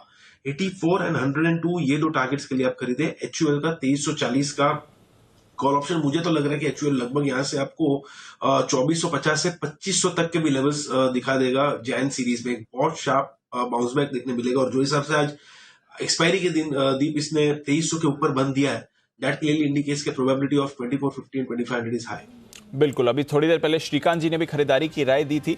2450 के टारगेट्स उन्होंने भी बात की, जय भी कॉल ऑप्शंस के जरिए उन्हीं लेवल्स की बात कर रहे हैं। तो HUL मोमेंटम में आएगा। दिसंबर सीरीज, साल की आखिरी सीरीज की एक्सपायरी थोड़े सुस्त नोट पर इंडेक्स पर, जैसा अनिल जी ने कहा 35000 और 17200 दोनों अहम लेवल्स बाजार डिफेंड करते हुए दिखेंगे। एक्शन में NTPC, थोड़ी PSU इंडेक्स की रीबैलेंसिंग थी CPSE की, वहां पर आपने एक्शन देखा। इंडसइंड बैंक पर थोड़ी खरीदारी, Cipla, HCL tech, Titan, doctor Reddy's, विप्रो, ONGC, TCS और HUL जैसे दिग्गजों से भी सहारा। और HDFC बैंक भी आज पॉजिटिव क्लोज होते देखा। इन्फोसिस भी हल्की खरीदारी दिखाता हुआ। पर रिलायंस इंडस्ट्रीज 2% नीचे, बाजार की अपसाइड को इसने किया है लिमिट। टाटा स्टील और टाटा मोटर्स पर प्रेशर, BPCL, IOCP में भी गिरावट। बजाज फाइनेंस नीचे था। Kotak bank, L&T, M&M, SBI, सन फार्मा और अल्ट्राटेक जैसे काउंटर्स पर भी आपने सुस्ती बनती हुई देखी। वायदा कारोबार 10% की गिरावट RBL बैंक में और डेज लो पर क्लोज हो रहा है।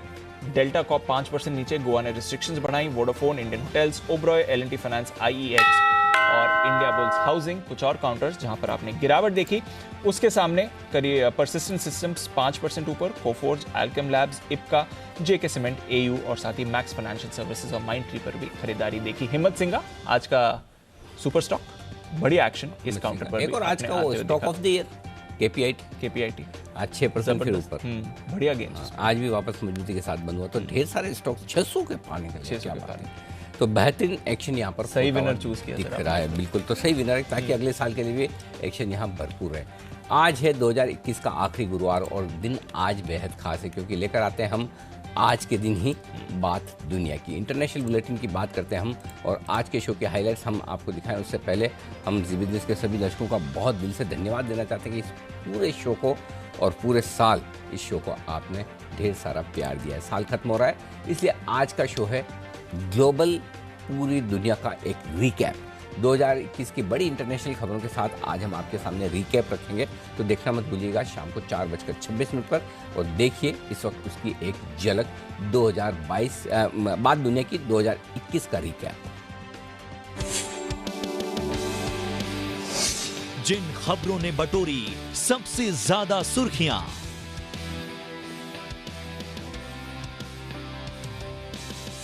ग्लोबल पॉलिटिक्स की हर बड़ी हलचल, साइंस टेक्नोलॉजी के बड़े इनोवेशन से लेकर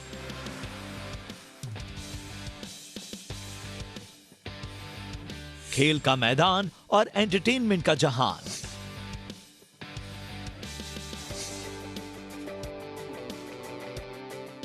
साल 2021 का ग्लोबल रिकैप, बात दुनिया की एट 2021, आज शाम 4:26 पर सिर्फ जी बिजनेस पर।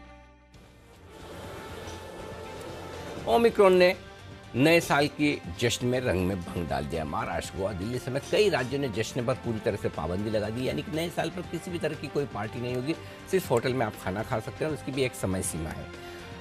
एक तरफ जहां लोग पार्टी नहीं कर पाएंगे, वहीं दूसरी तरफ होटल और हॉस्पिटैलिटी सेक्टर के लिए एक बड़ा झटका। आज शाम 5 बजे हम इसी पर बात करेंगे। आपकी खबर, आपका फायदा। क्या पाबंदियां जरूरी है? क्या एहतियात के साथ जश्न मनाने को इजाज़त दी जा सकती थी? और जो लोग अब जश्न मनाना चाहते हैं उनके पास क्या क्या विकल्प है? मेहमान होंगे हमारे साथ doctor Rahul Pandit, member Maharashtra covid task force के, और साथ ही अनुराग कटरियार साहब होंगे, trustee national restaurant association of India के। राजीव मेहरा साहब जुड़ेंगे हमारे साथ, वो प्रेसिडेंट हैं Indian association of tour operators के। शाम 5 बजे देखिएगा नए साल में, नए साल के रंग में भंग, ये है आपके लिए हमारा खास शो। कमोडिटीज आउटलुक 2022 के सितारे। कमोडिटी मार्केट के लिए भारी उठापटक वाला ये साल रहा। 2022 में कैसा रहेगा मार्केट, कौन से होंगे स्टार परफॉर्मर, बताएंगे इस खास शो में शाम 5 बजे, 5:30 बजे, माफ कीजिएगा। कमोडिटी आउटलुक 2022 के सितारे। हर निवेश को किन चीज़ों से खतरा होता है? और महंगाई से, टैक्स की कटौती से और बाजार की उथल पुथल से। ये 3 खास बातें जिनसे डर लगता है।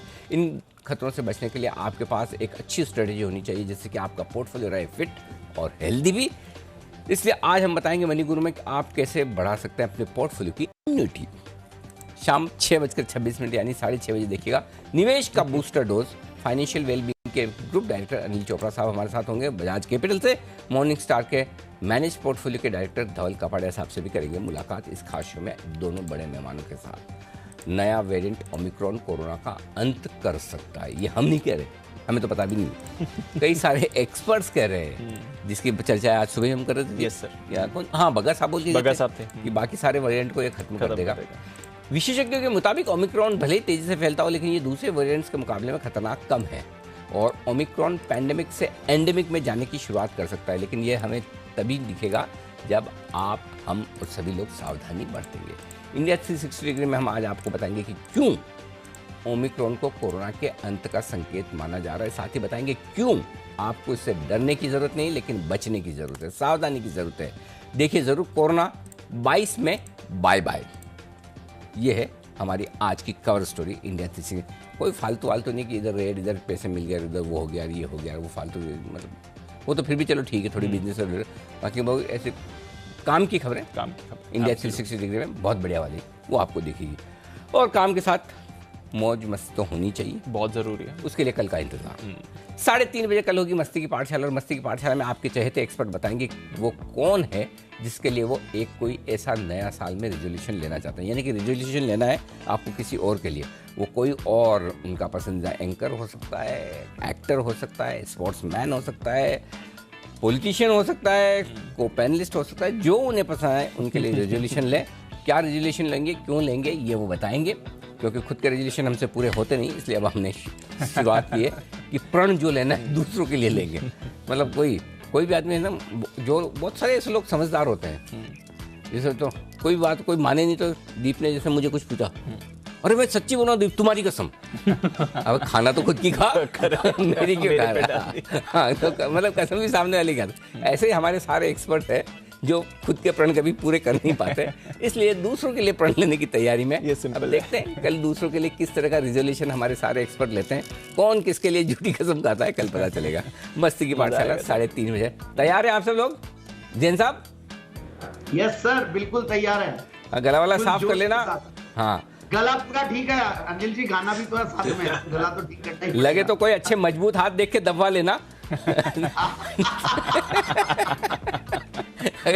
मतलब वो ऐसा मालिश वालिश करवा देगी साहब, आप और मत समझ आना कि ज्यादा ना दबा लेंगे। चलिए कल सुबह आप सबसे होगी फिर से मुलाकात। कुणाल जी, राकेश जी, वागले साहब, सुमित जी, मोदी जी, जय ठक्कर साहब, जैन साहब और साथ ही श्रीकांत जी, आप सबका बहुत बहुत शुक्रिया आज हमारा साथ देने के लिए। बाजार एकदम शांत बंद हुए, 17,203 पर 10 पॉइंट के नुकसान के साथ निफ्टी पर 12 पॉइंट नीचे सेंसेक्स बंद हुआ है। इन दोनों को मिलाकर होता है 18 पॉइंट जो बंद हुआ है ऊपर बैंक निफ्टी। तो ये कुल मिलाकर आज 9 दिन चले, 2.5 कोस घूम फिर कर लौट के बुद्धू घर को आए। 9:15 बजे और 3:30 बजे में कोई फर्क नहीं, वहीं के वहीं जहाँ से चले वहीं। फिर भी कल फिर 9:15 बजे हम खुलेंगे पूरी जोश के साथ, ऐसे थोड़ी कहीं बंद कैसे भी हो, खुलने की तैयारी पूरी रहेगी। चलिए मुझे और दीप को दीजिए इजाजत।